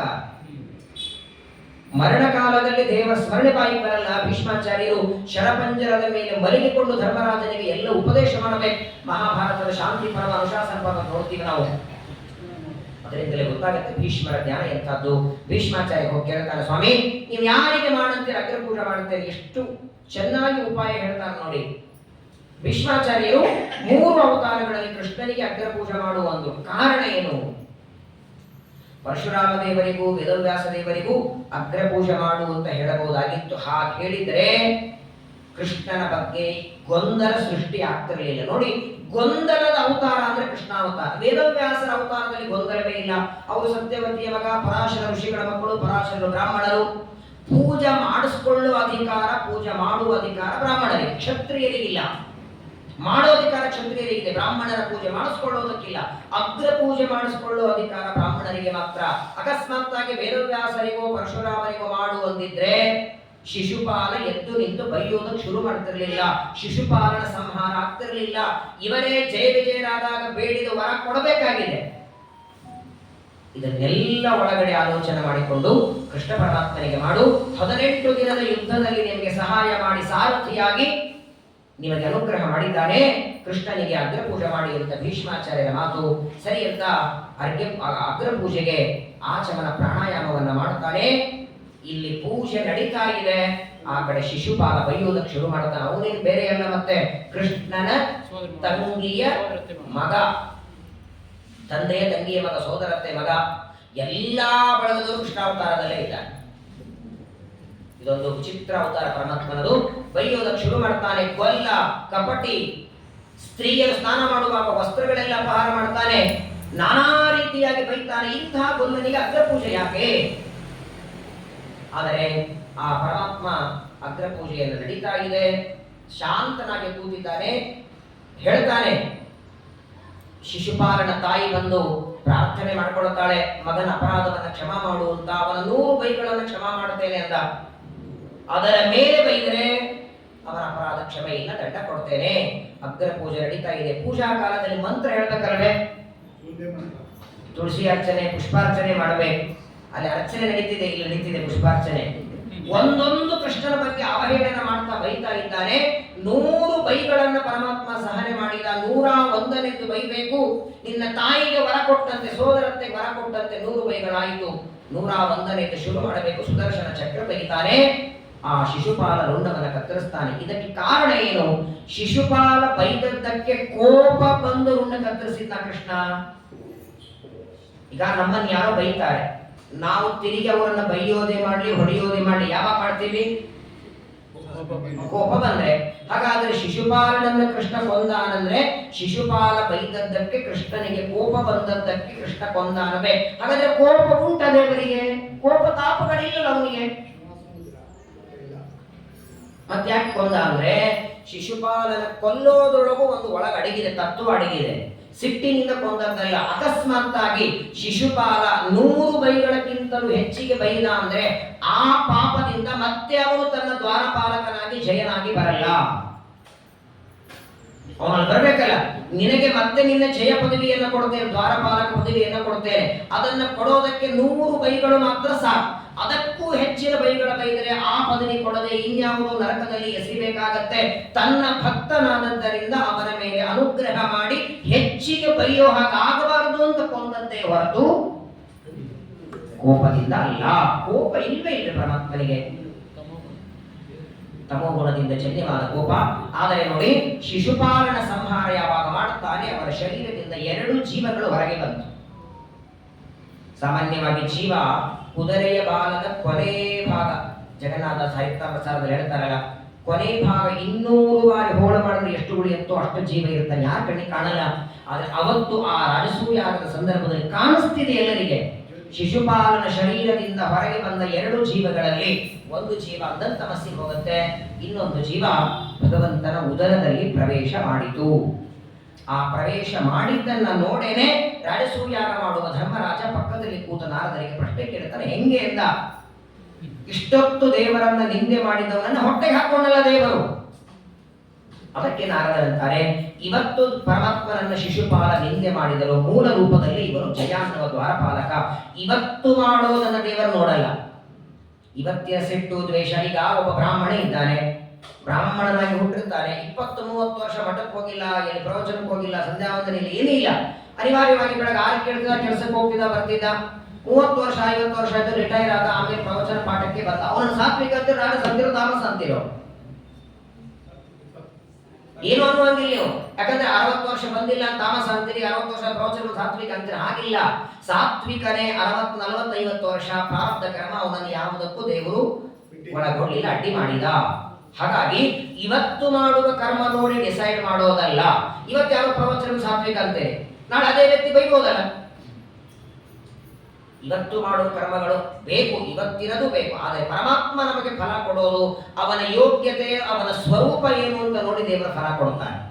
ಈ ಜಯ ವಿಜಯರು ದ್ವಾರಪಾಲಕರು ಭಗವಂತನ ಭಕ್ತರು, ಅದನ್ನ ದೇವರು ಗಮನಿಸಿದೆ ಹೊರತು ಇವತ್ತು ಶಿಶುಪಾಲ ಮಾಡಿದ ನಿಂದೆ ಅಲ್ಲ ಅನ್ನೋದಕ್ಕಾಗಿ ಉದರದಲ್ಲಿ ಹಾಕೊಳ್ತಾನೆ. ಶಿಶುಪಾಲನ ಸಂಹಾರ ಮಾಡಿದ. ಕೃಷ್ಣನಿಗೆ ಅಗ್ರ ಪೂಜೆಯನ್ನ ಮಾಡ್ತಾರೆ. ರಾಜಸೂಯಾಗ ನಡೀತಾ ಇದೆ. ಭಗವಂತನ ಅಧ್ವರ್ಯದೊಳಗೆ ನೋಡಿ, ವೇದವ್ಯಾಸ ದೇವರು, ಪರಶುರಾಮ ದೇವರು, ಕೃಷ್ಣ ಪರಮಾತ್ಮನ ಅಧ್ವರ್ಯದೊಳಗೆ ನಡೀತಾ ಇದೆ. ಆ ರಾಜಸೂಯಾಗಕ್ಕೆ ಎಷ್ಟು ಜನ ಬಂದಿದ್ದಾರೆ? 10 ಲಕ್ಷ ಜನ ಒಂದು ಸಲ ಊಟಕ್ಕೆ ಕೂತ್ರೆ ಕೃಷ್ಣಾರ್ಪಣ ವಸ್ತು ಅಂದ್ರೆ 1 ಗಂಟೆ ಹೊಡಿಬೇಕಂತ. ಅವನ ಟಂಗ್ ಅಂತ ಗಂಟೆ ಹೊಡೆದ್ರೆ 10 ಲಕ್ಷ ಜನ ಕೂತಿದ್ದಾರೆ ಊಟಕ್ಕೆ. ಅಂತಹ ಗಂಟೆ 1 ತಾಸೊಳಗೆ 100 ಸಲ ಹೊಡಿಬೇಕಂತ. ಎಷ್ಟು ಜನ ಬಂದಿದ್ರು ವಿಚಾರ ಮಾಡಿ. ಏನು ಅಡಿಗೆ ಮಾಡಿಸಿದ್ರು, ಏನು ಬಡಿಸೋರು, ಹೇಗೆ ಅಡಿಗೆ, ಹೇಗೆ. ವೆಂಕಟೇಶ್ ದೇವರ ಮದುವೆಯಲ್ಲಿ ಕೇಳ್ತಿಲ್ಲ, ಶ್ರೀನಿವಾಸ ಕಲ್ಯಾಣದಲ್ಲಿ ವೆಂಕಟಾಚಲದಿಂದ ಶ್ರೀಶೈಲದವರೆಗೆ ಎಲೆ ಹಾಕಿದ್ರಂತೆ. ಕೆಳಗೆ ಮೇಲೆ ಎಲೆ ಹಾಕಿದ್ರೆ ಬಡಿಸೋರಿರಲ್ಲ. ಇಲ್ಲ ಅವ್ರು ಕೂತ್ರ, ಅಲ್ಲಿ ಕೂತ್ರೆ ಇಲ್ಲ, ಅನ್ನ ಒಂದು ಸಾರು ಬಂದಿರಂಗಿಲ್ಲ. ದೇವತೆಗಳ ವ್ಯಾಪಾರ ಬೇರೆ, ಭಗವಂತನ ಸಾಮರ್ಥ್ಯನೇ ಬೇರೆ. ಸ್ವಾಮಿ ಪುಷ್ಕರಣಿಯಲ್ಲಿ ಅನ್ನ ಮಾಡಿದವನವನು. ಸ್ವಾಮಿ ಪುಷ್ಕರಣಿಯಲ್ಲಿ ಅನ್ನ ಮಾಡಿ ಆಕಾಶದ ಮೇಲೆ ಪಾಯಸ ಮಾಡಿ ಬಡಿಸಲಿಲ್ವಾ? ಕರ್ತುಂ ಅಕರ್ತುಂ ಅನ್ಯಥಾ ಕರ್ತುಂ ಸಮರ್ಥ ದೇವರು. ಆದರೆ ಪಾಂಡವರು ಮಾಡುವ ರಾಜಸೂಯಾಗದಲ್ಲಿ ಅಡಿಗೆ ಮಾಡುವವರು, ಬಡಿಸುವರು ಎಲ್ಲರಿದ್ದಾರೆ. ಆದರೆ ನೋಡಿ, ಅಷ್ಟು ಲಕ್ಷ ಲಕ್ಷ ಜನ ಊಟ ಮಾಡಿ ಅವರಿನ್ನೂ ಕೈ ತೊಳ್ಕೊಂಡು ತೀರ್ಥ ತಗೋದ್ರೊಳಗೆ ಎಲೆಗಳೆಲ್ಲ ತೆಗೆದು ಎಂಜಿಲು ಹೋಮ ಮಾಡಿ ರಂಗೋಲಿ ಹಾಕಿ ಇನ್ನೊಂದು ಪಂಕ್ತಿಗೆ ಸಿದ್ಧ ಮಾಡಿ ಇಡ್ತಿದ್ದ.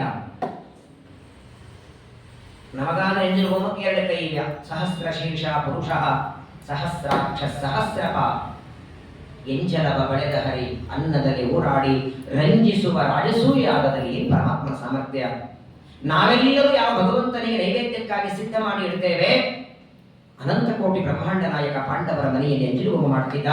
ಸೊಂಟಕ್ಕೆ ತನ್ನ ಉತ್ತರಿಯ ವಸ್ತ್ರವನ್ನ ಕಟ್ಟಿ ಸರಸರಸರ ಎಲೆಗಳನ್ನು ತೆಗಿತಿದ್ದ. ಎಲೆಗಳು ತೆಗಿಬೇಕು, ಎಂಜಿಲು ಹೋಮ ಮಾಡಬೇಕು, ರಂಗವಲ್ಲಿ ಹಾಕಬೇಕು, ಮತ್ತೊಂದು ಪಂಕ್ತಿ ಬಡಿಸ್ರೆ ಅಂತ.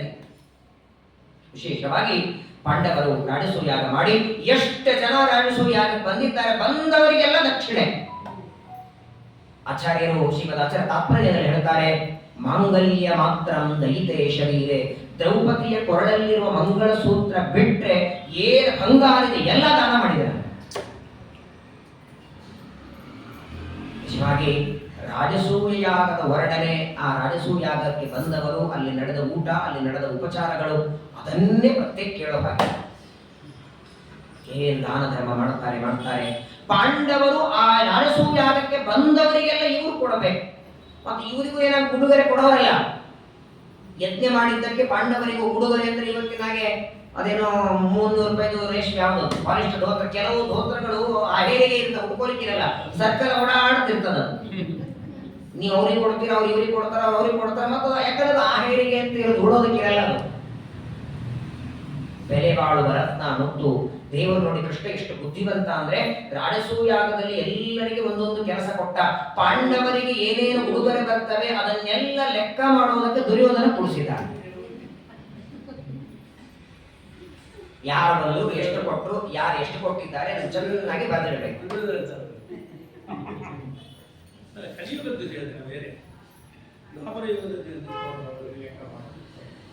ಪರಮಾತ್ಮನ ವಿಶೇಷವಾದ ಅನುಗ್ರಹ ನಮ್ಮ ಇನಾಮದಾರ ಮೇಲೆ. ದುರ್ಯೋಧನ ಯಾಕಂತಿರೋರಿಗೆ ಒಳ್ಳೆ ಭಗವಂತನ ಸನ್ನಿಧಾನ ಇದೆ ಅವರಲ್ಲಿ. ಎಲ್ಲ ಕೆಲಸ ಏನಂದ್ರೆ ಆನಂದ, ಸಂತೋಷ ಅಂದ್ರೆ ಪ್ರಾಯ ಇಷ್ಟೆಲ್ಲ ಜವಾಬ್ದಾರಿಗಳು ಯಾವಾಗ ನಗನಗುತ್ತಿರ್ತಾರೆ. ಎಲ್ಲ ಕಾರ್ಯಗಳು ನಗನಗತ ಮಾಡ್ತಾರೆ, ಟೆನ್ಷನ್ ಮಾಡ್ಕೊಳ್ಳಲ್ಲ. ವಯಸ್ಸಲ್ಲ, ನಾನು ಅದೇ ಹೇಳ್ತಿದ್ದೀನಿ. 70, 60, 70, 80 ಮೇಲೆ 84 ವಿಶ್ರಾಂತಿ ಮಾಡಬೇಕಾದ ವಯಸ್ಸೊಳಗೆ ಜವಾಬ್ದಾರಿ ತಗೊಂಡು ಮಾಡ್ತಾರೆ. ಎಲ್ಲರೂ ಕೂಲಾಗಿ, ಬಹಳ ಕೂಲಾಗಿ, ಅದೇನು ಟೆನ್ಷನ್ ಏನು ಉಳಿದವರೇ ಮಾಡ್ಕೊಂಡಿರ್ತಾರೆ. ಎಲ್ಲದಕ್ಕೂ ದೇವರ ಅನುಗ್ರಹ, ತಂದೆ ತಾಯಿಗಳ ಆಶೀರ್ವಾದ, ವಿಶೇಷವಾಗಿ ಪರಮಾತ್ಮನ ಅನುಗ್ರಹ ಇದೆ ನೋಡಿ. ಅದೇ ಸಂಪತ್ತು ಪಾಂಡವರಿಗೆ ರಾಜಸೂಯಾಗದಲ್ಲಿ ಏನು ಕಾಣಿಕೆಯಾಗಿ ಕೊಡ್ತಾರೆ, ಆ ಸಂಪತ್ತನ್ನ ನೋಡಿ ನೋಡಿ ನೋಡಿ ಕಣ್ಣಲ್ಲಿ ಕುಕ್ಕಿತು. ಆ ಸಂಪತ್ತನ್ನ ಪಡಿಬೇಕು ಅಂತ ಮುಂದೆ ಪರಮಾತ್ಮ ಯಾವ ಜೂಜಾಟದ ಸಂದರ್ಭ ಎಲ್ಲ ಬರ್ತದೆ. ರಾಜಸೂಯಾಗವನ್ನ ಮಾಡಿ ಅನಂತ ಪುಣ್ಯ. ಏನ್ರಿ ನಾವೆಲ್ಲ ದೇವರ ಪೂಜೆ ಮಾಡಿದ್ರೆ ಕೃಷ್ಣಾರ್ಪಣ ವಸ್ತು ಅಂತ ನೀರು ಬಿಡುತ್ತೀವಿ. ಯಾರಿಗೊತ್ತು ಕೃಷ್ಣನಿಗೆ ಅರ್ಪಣ ಆಯ್ತೋ ಇಲ್ಲೋ ಗೊತ್ತಿಲ್ಲ. ಅಲ್ಲಿ ಸಮರ್ಪಣೆ ಮಾಡೋರು ಭಾರತೀ ರಮಣ. ನಾವು ಭಾರತೀ ರಮಣ ಮುಖ್ಯ ಪ್ರಾಣಾಂತರ್ಗತ ಕೃಷ್ಣ ಅನ್ಬೇಕು. ಸಮರ್ಪಣೆ ಮಾಡೋರೇ ಸ್ವತಃ ಭಾರತೀ ರಮಣ ಭೀಮಸೇನ ದೇವರು. ಯಾರಿಗೆ ಕೊಡ್ತಿದ್ರು ಅವನ್ನೆಲ್ಲೋ ಶಾಲಿಗ್ರಾಮ ಪ್ರತಿಮೆಯನ್ನೆಲ್ಲ 3 ರೂಪದಿಂದ ಪ್ರತ್ಯಕ್ಷ ಕೂತಿದ್ದಾನೆ. ಅನಂತ ಜ್ಞಾನ ರೂಪ ವೇದವ್ಯಾಸ ದೇವರು, ಕೃಷ್ಣ ಪರಮಾತ್ಮ, ಪರಶುರಾಮ ದೇವರು ಪ್ರತ್ಯಕ್ಷವಾಗಿ ರಾಜಸೂಯಾಗದ ಆ ಸಮರ್ಪಣೆಯನ್ನ ಅನ್ನೋದಕ್ಕಾಗೇನೆ ಸುಮಧ್ವಿಜಯದಲ್ಲಿ ಹೇಳ್ತಾರಲ್ಲ, ಈ ರಾಜಸೂಯಾಗವನ್ನ ಮಾಡಿದ ಅನಂತ ಪುಣ್ಯವನ್ನ ಸ್ವೀಕಾರ ಮಾಡಿಕೊಂಡೇ ಮುಂದಿನ ಬ್ರಹ್ಮ ಪದವಿಯನ್ನು ಭೀಮಸೇನ ದೇವರಿಗೆ ಕೊಟ್ಟ. ಸಂಪೂರ್ಣ ರಾಜಸೂಯಾಗದ ಪುಣ್ಯದೊಳಗೆ 90% ಪುಣ್ಯ ಭೀಮಸೇನ ದೇವರಿಗೆ, ಉಳಿದದೆಲ್ಲ ಅವರಿಗೆ ಕೊಡ್ತಾನೆ. ಹೀಗೆ ಪಾಂಡವರಿಂದ ರಾಜಸೂಯಾಗವನ್ನ ಮಾಡಿಸಿದ. ಆ ರಾಜಸೂಯಾಗದ ಸಂದರ್ಭದಲ್ಲಿ ಏನಾಯಿತು ಅಂದ್ರೆ ದುರ್ಯೋಧನನಿಗೆ ಅಪಾರವಾದಂತಹ ಸಂಪತ್ತನ್ನು ನೋಡಿ ಭಯಂಕರವಾಗಿ ಮನಸ್ಸಿನಲ್ಲಿ ದುಃಖ ಆಯಿತು. ಅದಕ್ಕಾಗಿ ಯಾವ ಜೂಜಾಟ ಆಡೋಣ ಅಂತಾನೆ. ತಂದೆ ಧೃತರಾಷ್ಟ್ರ ಬೇಡ ಅನ್ನಲಿಲ್ಲ. ಪುತ್ರ ವ್ಯಾಮೋಹದಿಂದ 2 ಬಾರಿ ಜೂಜಾಟ ಆಗುತ್ತೆ. ಮೊದಲನೇ ಸಲ ಜೂಜಾಟದಲ್ಲಿ ಸಂಪತ್ತೆಲ್ಲ ಕಳ್ಕೊಳ್ತಾರೆ. ಆಗ ಮೊದಲನೇ ಜೂಜಾಟದಲ್ಲಿ ಎಲ್ಲವೂ ಪಣಕ್ಕಿಡ್ತಾರೆ, ದ್ರೌಪದಿಯನ್ನು ಪಣಕ್ಕಿಡ್ತಾರೆ. ಆಗ ವಿದುರ ಬೈತಾನೆ, ದ್ರೌಪದಿಯನ್ನ ತೊಡೆ ಮೇಲೆ ಕೊಡುವಂತ ದುರ್ಯೋಧನ ಅಂದಾಗ ಬೈತಾನೆ, ನೀನು ರಾಜ್ಯ ಅಲ್ಲ, ನಿನ್ನ ಕಣ್ಣು ಮುಂದೆ ಮಕ್ಕಳೆಲ್ಲ ನಾಶ ಆಗಿ ಹೋಗ್ತಾರೆ ಅಂತ. ಧೃತರಾಷ್ಟ್ರ ಗಾಬರಿಯಾದ, ಏನ್ ಮಾಡ್ಲಿ ಹೇಳು ಅಂದ. ಪಾಂಡವ ರಾಜ್ಯ ಅವರಿಗೆ ಕೊಡು, ಅವರನ್ನೆಲ್ಲ ಬಂಧನದಿಂದ ಬಿಡಿಸಿದ್ದೇನೆ ಅಂತ ಹೇಳು. 2ನೇ ಬಾರಿ ಮತ್ತೆ ಜೂಜಾಟ ಮಾಡಿ 12 ವರ್ಷ ವನವಾಸ, 1 ವರ್ಷ ಅಜ್ಞಾತವಾಸ. ಇದೆಲ್ಲ ಭಗವಂತನ ಸಂಕಲ್ಪ. ಎಷ್ಟೊತ್ತು ಬೇಕಾಗಿತ್ತು ಹೇಳಿ. ಕಣ್ಣಿನ ಕುಡಿನೋಟದಿಂದ ಬ್ರಹ್ಮಾಂಡ ಭಸ್ಮ ಮಾಡುವ ಭಗವಂತನಿಗೆ ಈ ಒಬ್ಬ ದುರ್ಯೋಧನನ್ನ ಭೀಮನಿಂದ ಅವತ್ತೇ ಕೊಲ್ಲಿಸಬಹುದಾಗಿತ್ತಲ್ಲ.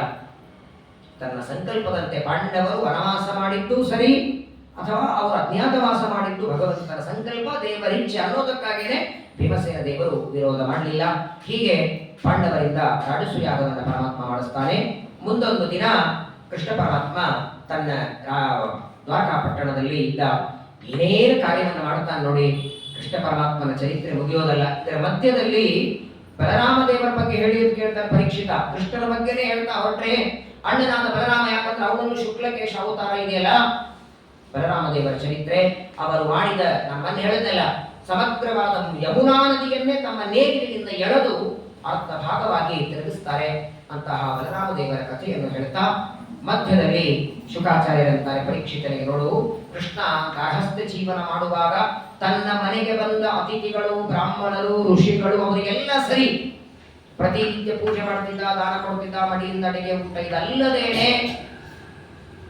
ಸಾಮಾನ್ಯ ಜನರ ಮೇಲೂ ಕೃಷ್ಣನ ದೃಷ್ಟಿ ಇತ್ತು.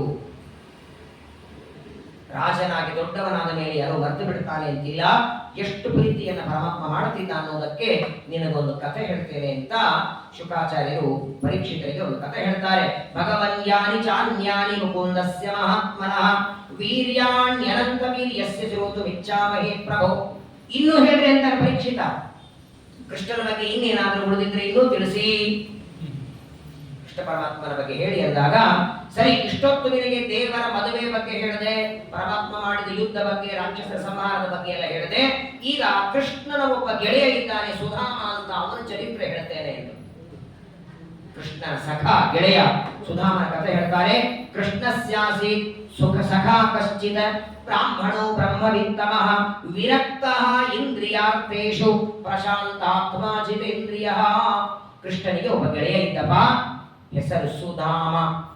ಧಾಮ ಅಂದ್ರೆ ಮನೆ, ಹೆಸರು ಮಾತ್ರ ಸುಧಾಮ. ಇರೋದಕ್ಕೆ ಮನೆ ಇಲ್ಲ, ಬಟ್ಟೆ ಇಲ್ಲ, ಅತ್ಯಂತ ವಿರಕ್ತ, ವೈರಾಗ್ಯಶಾಲಿ, ಹೆಂಡತಿ ಮಕ್ಕಳಿದ್ದಾರೆ, ಊಟಕ್ಕೆ ಅನ್ನ ಇಲ್ಲ, ಪರಮಾವಧಿ ದಾರಿದ್ರ್ಯ. ಆದರೆ ಪರಮ ವಿಷ್ಣು ಭಕ್ತ. ಸುಧಾಮ ಅಂತ ಹೆಸರು, ಕುಚೇಲ ಅಂತ ಹೆಸರು. ಏನು ಸಿಗತ್ತೋ ಅಂತ ತಿನ್ಬೇಕು, ಏನೂ ಇಲ್ಲ ಅಂದ್ರೆ ಕೊನೆಗೆ ನೀರು ನೈವೇದ್ಯ ಮಾಡಿ ಕುಡಿಬೇಕು. ಅಷ್ಟು ಬಡತನದಲ್ಲಿ ಜೀವನ ಮಾಡ್ತಿದ್ದ. ಮದುವೆಯಾಗಿದ್ದು, ಪತಿವ್ರತ ಹೆಂಡತಿ ಇದ್ದು, ಪ್ರತಿನಿತ್ಯದಲ್ಲಿ ತಮಗೇನೂ ಇಲ್ಲ ಅಂದ್ರೆ ಪರವಾಗಿಲ್ಲ, ಮಕ್ಕಳಿಗೆ ಏನಾದ್ರೂ ಬೇಕಲ್ಲ. ಒಂದು ದಿನ ಸುಧಾಮನ ಹೆಂಡತಿ ಸುಧಾಮನಿಗೆ ಕೇಳ್ತಾಳೆ, ನನ್ನನ್ನು ಬಿಟ್ಟು ನಿಮಗೆ ಬೇರೆ ಯಾರಾದ್ರೂ ಬಂಧುಗಳಿದ್ದಾರಾ ಅಂತ ಕೇಳಿದ್ವಿ. ನೀನು ಯಾರಾದ್ರೂ ಬಂಧು ಬಾಂಧವರಿದ್ದಾರಾ? ಗಂಡನಿಗೆ ಕೇಳ್ತಾರೆ. ಯಾಕಂದ್ರೆ ಇಷ್ಟು ದಾರಿದ್ರ್ಯ ಕಷ್ಟದಲ್ಲಿದ್ದೇವೆ, ಅಕಸ್ಮಾತ್ತಾಗಿ ಅಣ್ಣನೋ ತಮ್ಮನೋ ಚಿಕ್ಕಪ್ಪ ದೊಡ್ಡಪ್ಪ ಇದ್ರೆ ನಮಗೋಸ್ಕರ ಬೇಡ, ಕೊನೆ ಮಕ್ಕಳಿಗೋಸ್ಕರ ಏನಾದ್ರೂ ಬೇಡ್ಕೊಂಡು ಬನ್ನಿ. ಅವಳಂತಾಳೆ, ನನ್ನ ತವ್ರ ಮನೆ ಕಡೆ ಇತ್ತು ಯಾರಿಲ್ಲ, ಇದು ನಾನೇ ತರಿಸ್ತಿದ್ದೆ. ತಂದೆ ತಾಯಿಗಳ ಸಣ್ಣ ವಯಸ್ಸಲ್ಲಿ ಹೋದ್ರು, ನನಗೆ ಯಾರಿಲ್ಲ, ಅಣ್ಣ ತಮ್ಮಂದರಿಲ್ಲ, ನಿಮಗಾದ್ರೂ ಯಾರಾದ್ರೂ ಬಂಧುಗಳಿದ್ರೆ ಅವರಿಂದ ಏನಾದ್ರೂ ಬೇಡ್ಕೊಂಡು ಬನ್ನಿ ಅಂದಾಗ ಸುಧಾಮ ಹೇಳ್ತಾನೆ, ನನಗೂ ನಿನ್ನಂದ್ರೆ ಯಾರು ಬಂಧುಗಳಿಲ್ಲ, ಬಂಧು ಅಂತಿದ್ದವ್ರು ಒಬ್ಬನೇ ಇದ್ದಾನೆ ಅಂತಾನೆ. ಅದು ನಿನ್ನೆ ಮೊನ್ನೆ ಬಂಧು ಅಲ್ಲ, ಅನಾದಿ ಕಾಲದ ಬಂಧು. ವಿಶೇಷವಾಗಿ ಸಾಂದೀಪಿನಿ ಆಚಾರ್ಯರ ಹತ್ರ ಉಜ್ಜಯಿನಿಯೊಳಗೆ ಅವಂತಿಕಾಪುರಿಯಲ್ಲಿ ಗುರುಕುಲದಲ್ಲಿ ಅಧ್ಯಯನ ಮಾಡಿದ ನನ್ನೊಬ್ಬ ಗೆಳೆಯ ಇದ್ದಾನೆ, ದ್ವಾರಕಾಧೀಶ. ಅವನು ಸಮಗ್ರ ದ್ವಾರಕಾಪಟ್ಟಣಕ್ಕೆ ನಿಯಾಮಕ. ಅವನನ್ನ ಬಿಟ್ಟ ಇನ್ಯಾರ ಬಂಧುಗಳು ನನಗಿಲ್ಲ. ಬರೇ ಬಂಧು ಅಲ್ಲ, ಬಂಧುಗಿಂತಲೂ ಹೆಚ್ಚಿನ ಬಂಧು ಅವನು. ಆಗ ಸುಧಾಮನ ಹೆಂಡತಿ ಅಂತಾಳಲ್ಲ, ದ್ವಾರಕಾಧೀಶ ಗೆಳೆಯ ಅಂತೇಳಿ ಅಷ್ಟು ದೊಡ್ಡ ಸಂಪತ್ತಿಗೆ ಒಡೆಯ, ಹೋಗಿ ಏನಾದ್ರೂ ಬೇಡಬಾರ್ದ?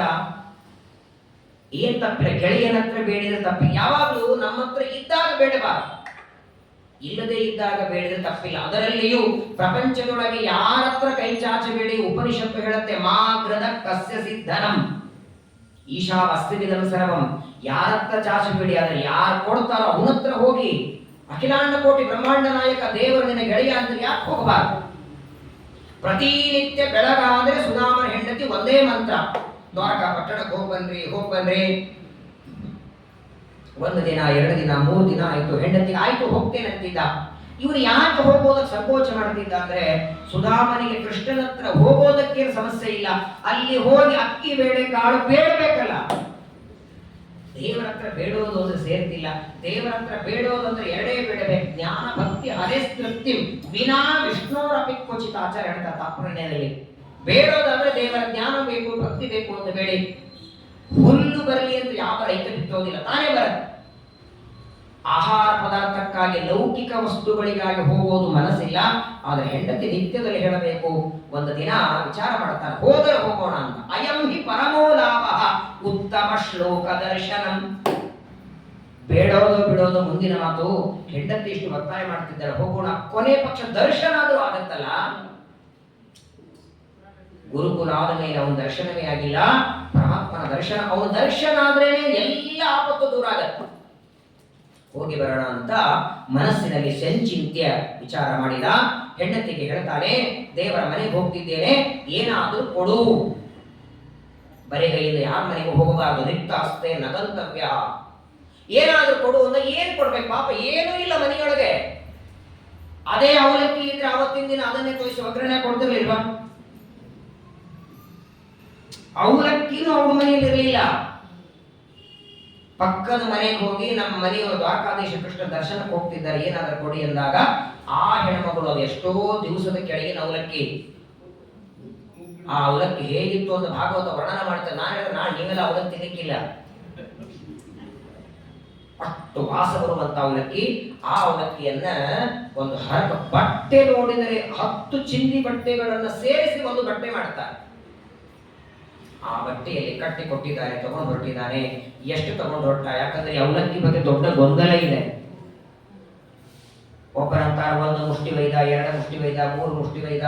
ಒಪ್ಪಿಡಿ ಅವಲಕ್ಕಿಯ ಕೊಟ್ಟವನಿಗೆ ಒಪ್ಪುವಂತೆ ಕೊಡಲಿಲ್ಲವೇ? ದಾಸರ ಹಾಡುಗಳೆಲ್ಲ ಹೇಳ್ತಾರೆ. ಎಷ್ಟರ ವೈದಾನ 1/4 ಕೆಜಿ ವೈದಿರಬೇಕು ನೋಡಿ. ಶ್ರೀಮದ್ ಭಾಗವತಕ್ಕೆ ನಮ್ಮ ಯಾದವಾರ್ಯರ ಶಿಷ್ಯರು ಶ್ರೀನಿವಾಸ ತೀರ್ಥರು ಟಿಪ್ಪಣಿ ಬರೆದಿದ್ದಾರೆ. ಅವಲಕ್ಕಿ ಬಗ್ಗೆನೇ ಹೇಳ್ತಾರವರು. ಸ್ವತಃ ಭಾಗವತ ಶ್ಲೋಕ ಇದೆ. ಕೃಷ್ಣ ಪರಮಾತ್ಮನ ಮನೆಗೆ ಎಷ್ಟು ಒಯ್ತಾನೆ? ಹೆಂಡತಿಗೆ ಹೇಳದ, ಹೋಗಿ ಬರ್ತೇನೆ, ಏನಾದರೂ ಕೊಡು ಅಂತ ಹೇಳ್ತಾನೆ. ಯಾಚಿತ್ವಾ ಚತುರೋ ಮುಷ್ಟಿನ್ ವಿಪ್ರಾನ್ ಪ್ರಥುಕ ತಂಡುಲಾನ್. ಚತುರೋ ಮುಷ್ಟಿ, 4 ಮುಷ್ಟಿ, 1 ಅಲ್ಲ 2 ಅಲ್ಲ 3 ಅಲ್ಲ, ಗೊಂದಲ ಮಾಡ್ಕೋಬೇಡಿ. ಅದ ಮುಂದೆ ಹೇಳ್ತೇನೆ ಏನ್ ಮಾಡ್ತಾನೆ ಅಂತ. ದಾಸರ ಒಪ್ಪಿಡಿ ಅವಲಕ್ಕಿ, ಅದಕ್ಕೆ ಅರ್ಥ ಬೇರೆ ಇದೆ. ಅದಕ್ಕೆ ಅರ್ಥ ಮುಂದೆ ನಾನು ಹೇಳ್ತೇನೆ. 4 ಮುಷ್ಟಿ ಅವಲಕ್ಕಿ ತಗೊಳ್ತಾನೆ, ಬಟ್ಟಿಯಲ್ಲಿ ಕಟ್ಟಿಕೊಂಡ ಹೊರಟ ಅಂತ. ಎಲ್ಲಿಂದ? ಸುಧಾಮ ತನ್ನ ಇವತ್ತೇನು ಪೋರ್ಬಂದರ್ ಅಂತಿದೆ, ದ್ವಾರಕೆಯಿಂದ 100 ಕಿಲೋಮೀಟರ್ ದೂರದಲ್ಲಿದೆ. ಅದನ್ನು ಸುಧಾಮಪುರಿ ಅಂತ ಹೆಸರು. ಅಲ್ಲಿ ವಾಸ ಮಾಡ್ತಿದ್ದ ಅವನು. ದ್ವಾರಕೆಯಿಂದ ನಡಿಬೇಕು. ಆಗಿನ ಕಾಲದಲ್ಲಿ ಆನೆ, ಕುದುರೆ, ರಥ, ಬಡುವ ಪಾಪ. ಹೊರಟ ಮನೆಯಿಂದ 4 ಮುಷ್ಟಿ ಅವಲಕ್ಕಿ ತಗೊಂಡಿದ್ದಾನೆ, ಹೊರಟಿದ್ದಾನೆ. ಮಧ್ಯಾಹ್ನದ ಹೊತ್ತು ಸರಿಯಾಗಿ ಸಮುದ್ರ ಕಂದ.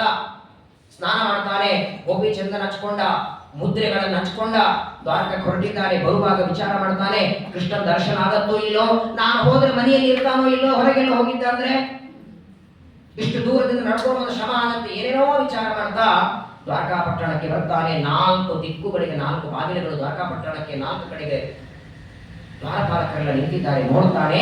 ದ್ವಾರಪಾಲಕರನ್ನು ನೋಡಿದ. ಯಾರು ಅಂತ ಕೇಳ್ತಾರೆ. ನಾನು ಕೃಷ್ಣನ ಗೆಳೆಯ ಅಂತಾನೆ. ಸುಧಾಮ ಅಂತ ಹೆಸರು. ದ್ವಾರಪಾಲಕರಂತಾರೆ, ಇಲ್ಲೇ ನಿಂತ್ಕೊಂಡು. ಪ್ರಾತಃ ಕಾಲದಲ್ಲಿ ಈ ತರ ಬಹಳ ಜನ ಬರ್ತಾರೆ ಹೇಳ್ಕೊಂಡು, ಕೃಷ್ಣನ ಗೆಳೆಯ ಹಾಗೆ ಹೀಗೆ. ಏನು ದುಡ್ಡು ಬೇಕಾಗತ್ತೆ? ಭಿಕ್ಷಾ ಬೇಡುವುದಕ್ಕೆ ಏನೇನೋ ಕೃಷ್ಣನ ಗೆಳೆಯ ಅಂತಾರೆ. ನೀನ್ ಎಲ್ಲಿ? ಅವನು ಪೀತಾಂಬರ ಉಡುತ್ತಾನೆ, ನಿನ್ನ ಮೈ ಮೇಲೆ ಹರಕಾಂಬರ ಬಟ್ಟೆ ಅದ ನೋಡಯ್ಯ. ಹೌದಪ್ಪ, ನಾನು ಬಡವನೇ ಇದ್ದದ್ದು, ಆದರೆ ಕೃಷ್ಣನ ಗೆಳೆಯ. ಒಂದು ಕೆಲಸ ಮಾಡಿ, ನಾನೇನು ಒಳಗೆ ಬರುವುದಿಲ್ಲ, ಒಳಗಡೆ ಹೋಗಿ ಆ ಸ್ವಾಮಿಗೆ ಹೇಳು, ನಿನ್ನ ಗೆಳೆಯ ಸುಧಾಮ ಅಂತ ಬಂದಿದ್ದಾನೆ, ಒಳಗೆ ಕಳಿಸ್ಬೇಕು, ಇಲ್ಲಿಂದಲೇ ಮನೆ ಕಳಿಸ್ಬೇಕು ಕೇಳು. ಅವನ ಆಜ್ಞೆ ಮಾಡಿದರೆ, ಅವನನ್ನು ಹೊರಗೆ ಹಾಕು ಅಂತ ಹೇಳಿದರೆ ನಾನು ಒಳಗೆ ಕಾಲಿಡೋದಿಲ್ಲ, ನೀನು ಹೋಗಿ ಬರೋದ್ರೆ ಇಲ್ಲೇ ನಿಂತ್ಕೋತೇನೆ. ಸರಿ ಅಂತ ಈ ದ್ವಾರಪಾಲಕ ಒಳಗೆ ಬರ್ತಾನೆ. ಮಂಚದ ಮೇಲೆ ಮಲಗಿದ್ದ ಸ್ವಾಮಿ ರುಕ್ಮಿಣಿ ಪಾದ ಒತ್ತಾ ಇದ್ದಾಳೆ. ಬರ್ತಾನೆ. ಬಂದು ಕೃಷ್ಣನಿಗಂತಾನೆ, ಒಬ್ಬ ಬ್ರಾಹ್ಮಣ ಬಂದಿದ್ದಾನೆ ಎಂದ. ಮೊದಲು ಗೆಳೆಯ ಅನ್ನಲಿಲ್ಲ, ಸುಧಾಮ ಅಂತ ಹೇಳಲಿಲ್ಲ.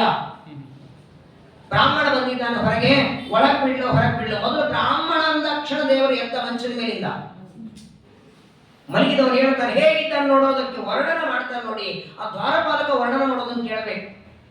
ಹೇಗಿದ್ದಾನೆ ಅಂತ ಕೃಷ್ಣ ಕೇಳಿದಾಗ ಹೇಳ್ತಾನೆ, ಚೆನ್ನಾಗಿ ನಾಮ ಹಚ್ಕೊಂಡಿದ್ದಾನೆ, ಹೊಟ್ಟೆ ಒಳಗೆ ಹೋಗಿದೆ, ಕೈಕಾಲು ಸೊಟ್ಟಾಗಿದೆ, ತಲೆ ಮಾತ್ರ ದಪ್ಪಿದೆ, ಜನಿವಾರ ಎದ್ದು ಕಾಣಿಸ್ತಿದೆ, ಸುಮಾರು 1 ವರ್ಷ ಊಟ ಮಾಡಿಲ್ಲ ಅಂತ ಅನಿಸ್ತದೆ, ಅತ್ಯಂತ ಬಡವಿದ್ದಾನೆ.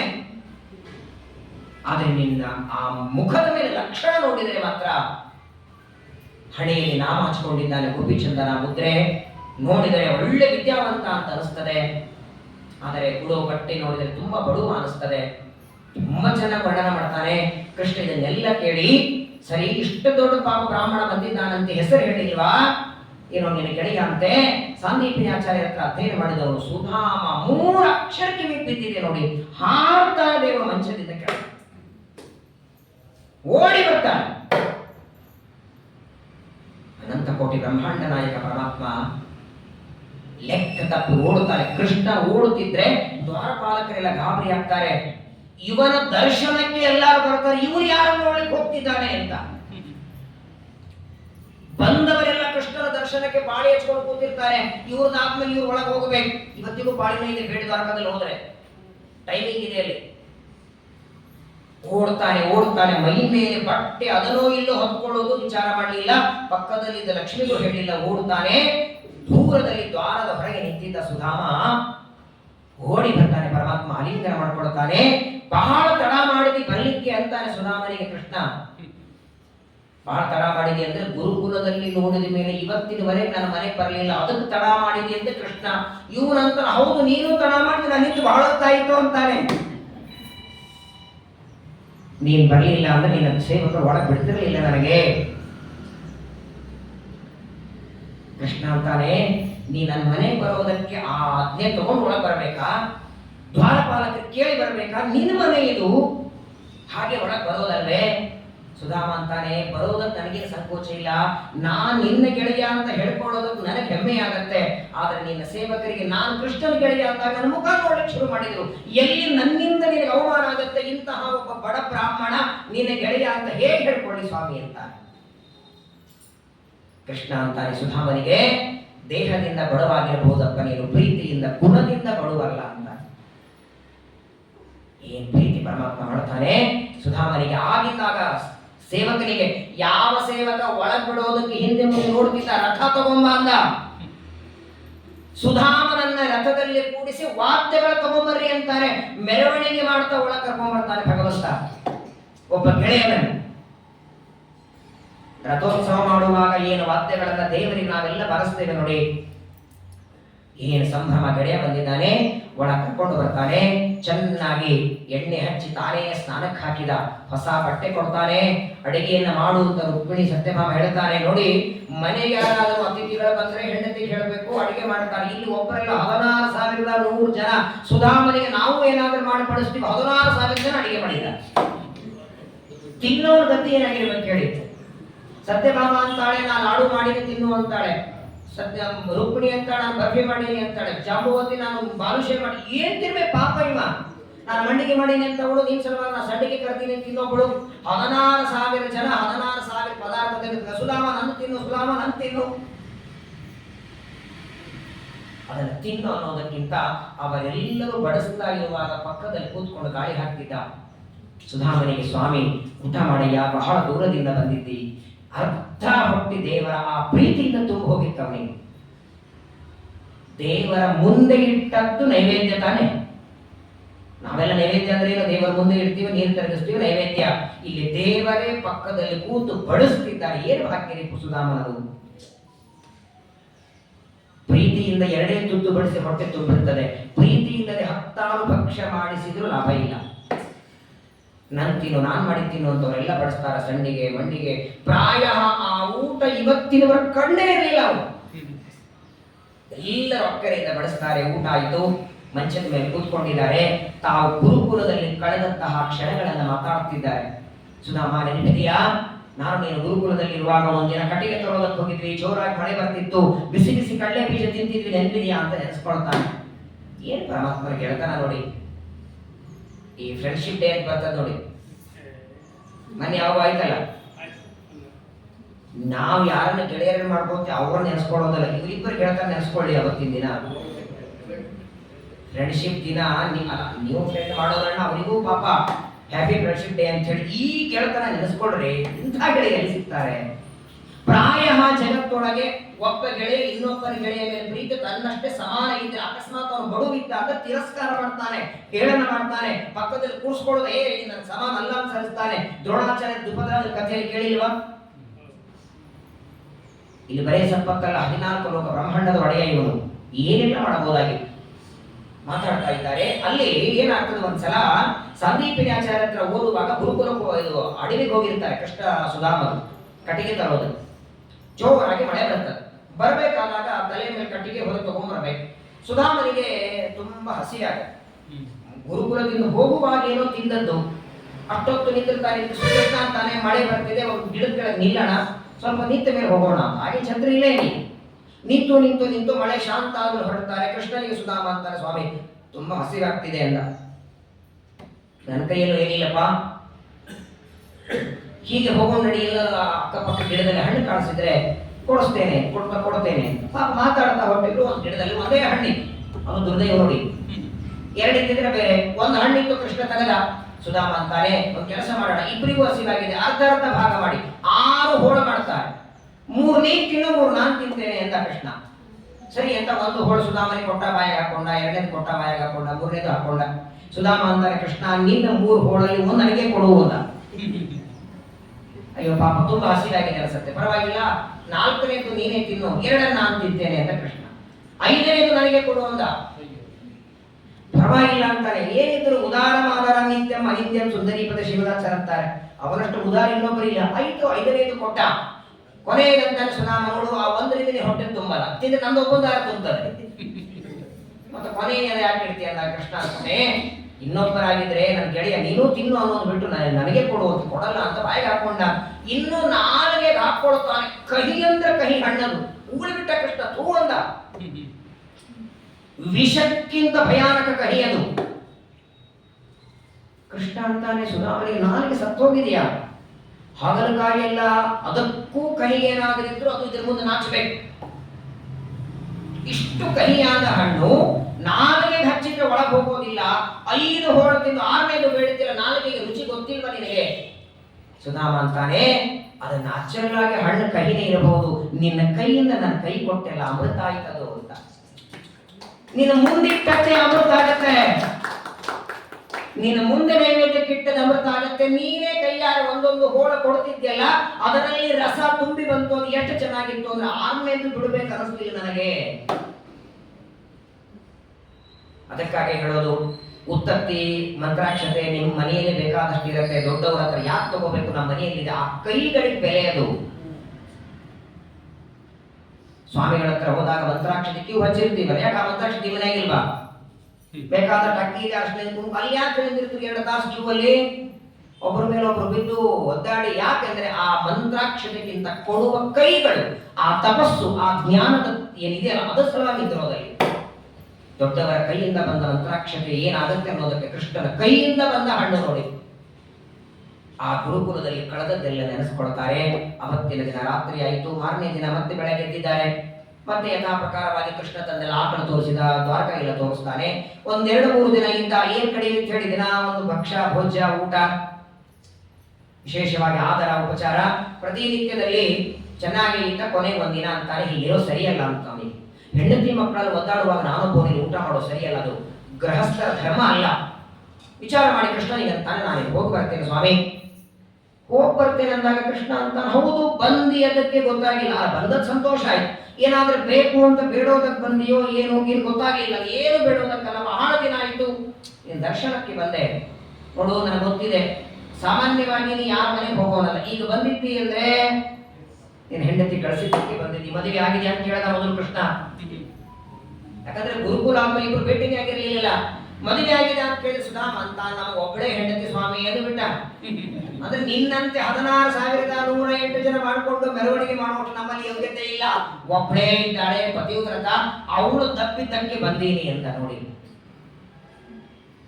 ಪ್ರಾಯ ಜಗತ್ತೊಳಗೆ ನಡೀತದೆ. ಮನೆ ನಾನು ವಿಜಯದಾಸರ ಆರಾಧನೆ ಒಂದು ಕಡೆ ಹೋಗಿದ್ದೆ, ಪಕ್ಕದಲ್ಲಿ ಕೂತಿದ್ದೆ ಪ್ರವಚನಕ್ಕೆ. ಅವ್ರು ಹೇಳಿದ್ರು, ಆಚಾರ ಸರ್ವಥಾ ನನಗೆ ಬರೋ ಇಂಟ್ರೆಸ್ಟ್ ಇರಲಿಲ್ಲ, ನಮ್ಮ ಮನೆಯವ್ರು ಹೇಳಿ ಗೊತ್ತಾಗಿ ಬನ್ರಿ, ಇವತ್ತು ಒಂದಿನ ಬನ್ರಿ ಅಂತ ಹೇಳಿದಕ್ಕೆ ನಾನು ಬಂದೆ. ಗಂಡನನ್ನ ತಿದ್ದು ಹೆಣ್ಮಕ್ಳಿದ್ದಾರೆ, ಆದರೆ ಹೆಂಡತಿಯ ಮಾತು ಕೇಳುವ ಗಂಡನನ್ನು ದೇವರು ಕೊಟ್ಟರೆ ಒಂದು ನಮಸ್ಕಾರ ಹಾಕ್ರಿ ದೇವರಿಗೆ.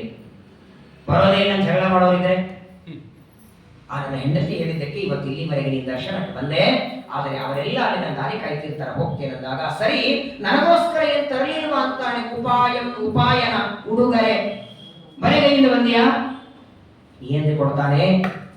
ಒಳ್ಳೆ ಘಮ ತುಪ್ಪದಲ್ಲಿ ಕರೆದ ಬಾಲುಶಾಹಿ ಮೈಸೂರು ಪಾಕ ಮಾಡಿ ಹಾಕಿದ್ದಾರೆ ಊಟಕ್ಕೆ. ಆ ಅವಲಕ್ಕಿ ಅದರಲ್ಲಿ ಕಡ್ಲಿ ಬೀಜ ಇಲ್ಲ, ಒಗ್ಗರಣೆ ಇಲ್ಲ, ಏನು ಉಪ್ಪಿನಕಾಯಿ ಇಲ್ಲ, ಏನಿಲ್ಲ ಅದರಲ್ಲಿ. ಹೆಂಗ್ ಕೊಡ್ತಾನೆ? ಮೊದಲಿನ ಬಟ್ಟೆ ನೋಡಿದ್ರೆ ವಾಂತಿ ಬರ್ಬೇಕು. ಮುಚ್ಚಿಟ್ಟುಕೊಂಡಿದ್ದಾನೆ ಒಳಗೆ ಕೊಡೋದಕ್ಕೆ. ಅಲ್ಲ ಕೃಷ್ಣ, ಈ ಸಲ ಏನ್ ತರ್ಲಿಕ್ಕಾಗಿಲ್ಲ, ಇನ್ನೊಂದು ಬರುವಾಗ ತರ್ತೇನೆ ಅಂತ. ಕೈಯಲ್ಲಿ ಏನೋ ಇದೆಯಾ? ಪರಮಾತ್ಮ ತಾನೇ ಅದನ್ನು ತಗೊಳ್ತಾನೆ. ಆ ಅವಲಕ್ಕಿಯ ಗಂಟನ್ನ ಬಿಚ್ಚಿದ ಒಂದ ಮುಷ್ಟಿ ಕೃಷ್ಣ ಬಾಯಿಯಲ್ಲಿ ಹಾಕೊಳ್ತಾನೆ. ಒಂದೇ ಮಾತು ಭಗವಂತನ ಬಾಯಿಯಿಂದ ಬಂದದ್ದು, ಸುಧಾಮ ಎಷ್ಟು ರುಚಿಯಾಗಿದೆ ಅವಲಕ್ಕಿ ಅಂತ.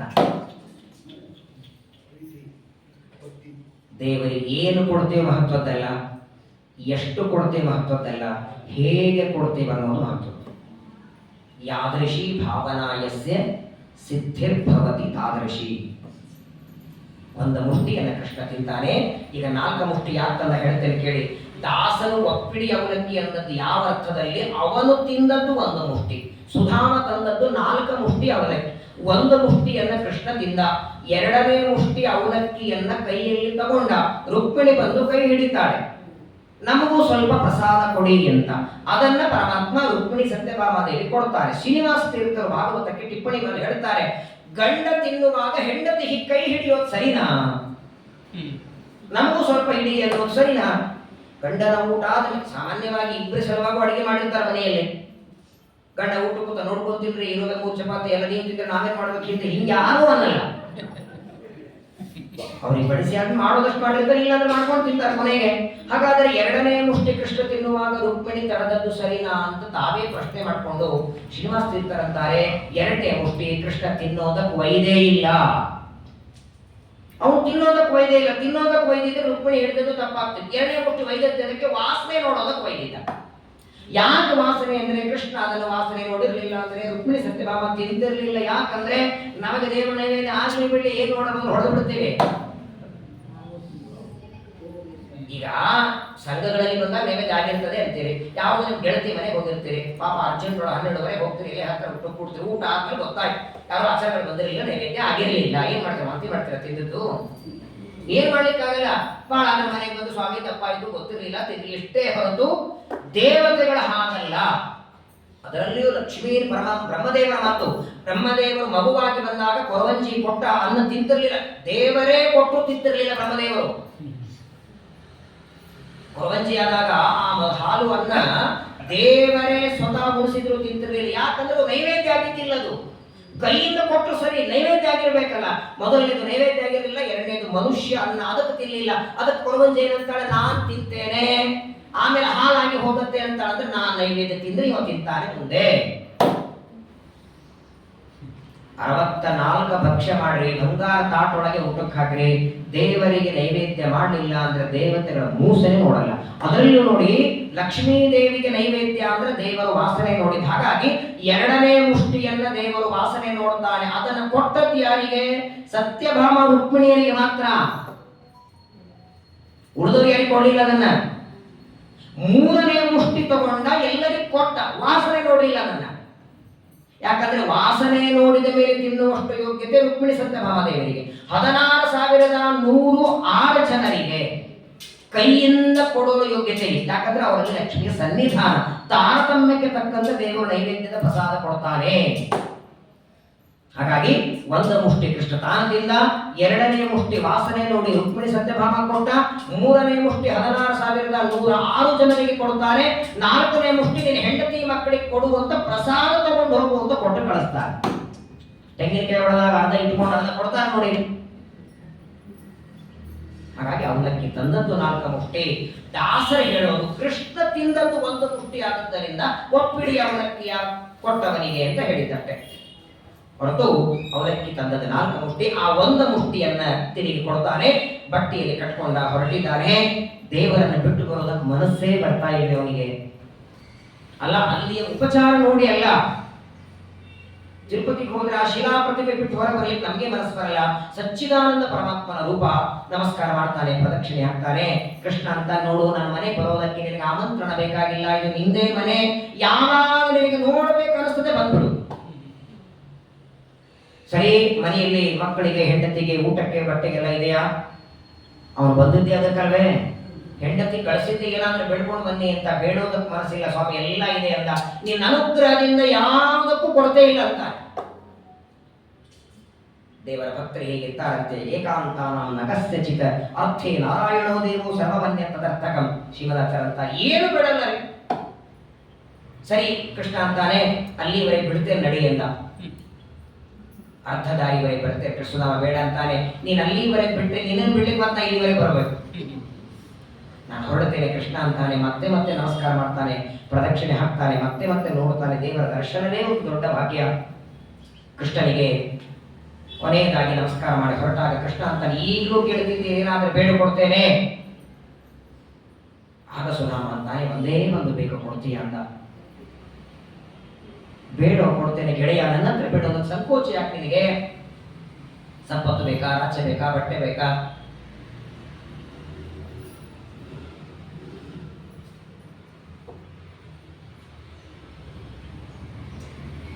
ನಾವು ನೀವಾಗಿದ್ರೆ ಕೊಡೋನು ಕೊಡ್ತಾನೆ ಅಂದ್ರೆ ಏನೆಲ್ಲ ಲಿಸ್ಟ್ ಇಟ್ಟಿರೋದು ಎದುರುಗಡೆ. ಬೇಡ ಸುಧಾಮ, ಕೊಡ್ತೇನೆಂದ್ರೆ ಸುಧಾಮ ಅಂತಾನೆ. ನಾನಿನ್ ಮನೆಗೆ ಬಂದಾಗ ನನ್ನನ್ನು ಒಳಗೆ ಕರ್ಕೊಂಡೋಗಿ ಸುಧಾಮ ನನ್ನ ಗೆಳೆಯ ಅಂತೇಳಿ ಇಷ್ಟೊತ್ತಿನವರೆಗೆ ಪ್ರೀತಿ ತೋರಿಸಿದಿ, ಇದೇ ಪ್ರೀತಿ ಕೊನೆಯವರೆಗೆ ಮಾಡು ಸಾಕು.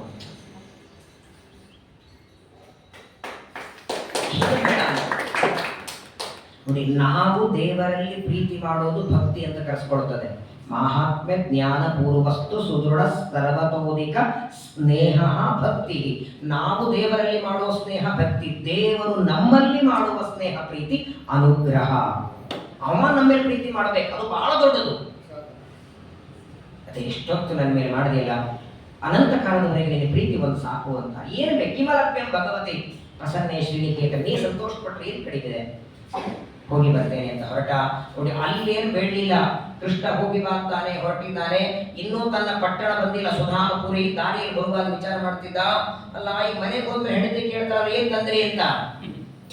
ಹೆಂಡತಿ ಕೇಳ್ತಾಳೆ, ಮಕ್ಕಳೆಲ್ಲ ತರ್ತಾರೆ. ಮಕ್ಕಳೆಲ್ಲ ಆಸೆ ಇಟ್ಕೊಂಡು ಕೂತಿದ್ದಾರೆ, ನಮ್ಮಪ್ಪ ದ್ವಾರಕೆಗೆ ಹೋಗಿದ್ದಾನೆ, ಏನೋ ತರ್ತಾನೆ ಅಂತ. ಏನ್ ಹೇಳಿ, ಅಲ್ಲ ನಾನೇನು ಬೇಡಲಿಲ್ಲ, ಸತ್ಯಭಾಮ ರುಕ್ಮಿಣಿ ಒಂದು ಹಳೆ ಸೀರೆ ಆದ್ರೂ ಕೊಡಬಾರ್ದ ನನಗೆ, ಮನಸ್ಸಲ್ಲಿ ವಿಚಾರ ಮಾಡ್ಕೊಂಡು ಹೊರಟಿದ್ದಾನೆ.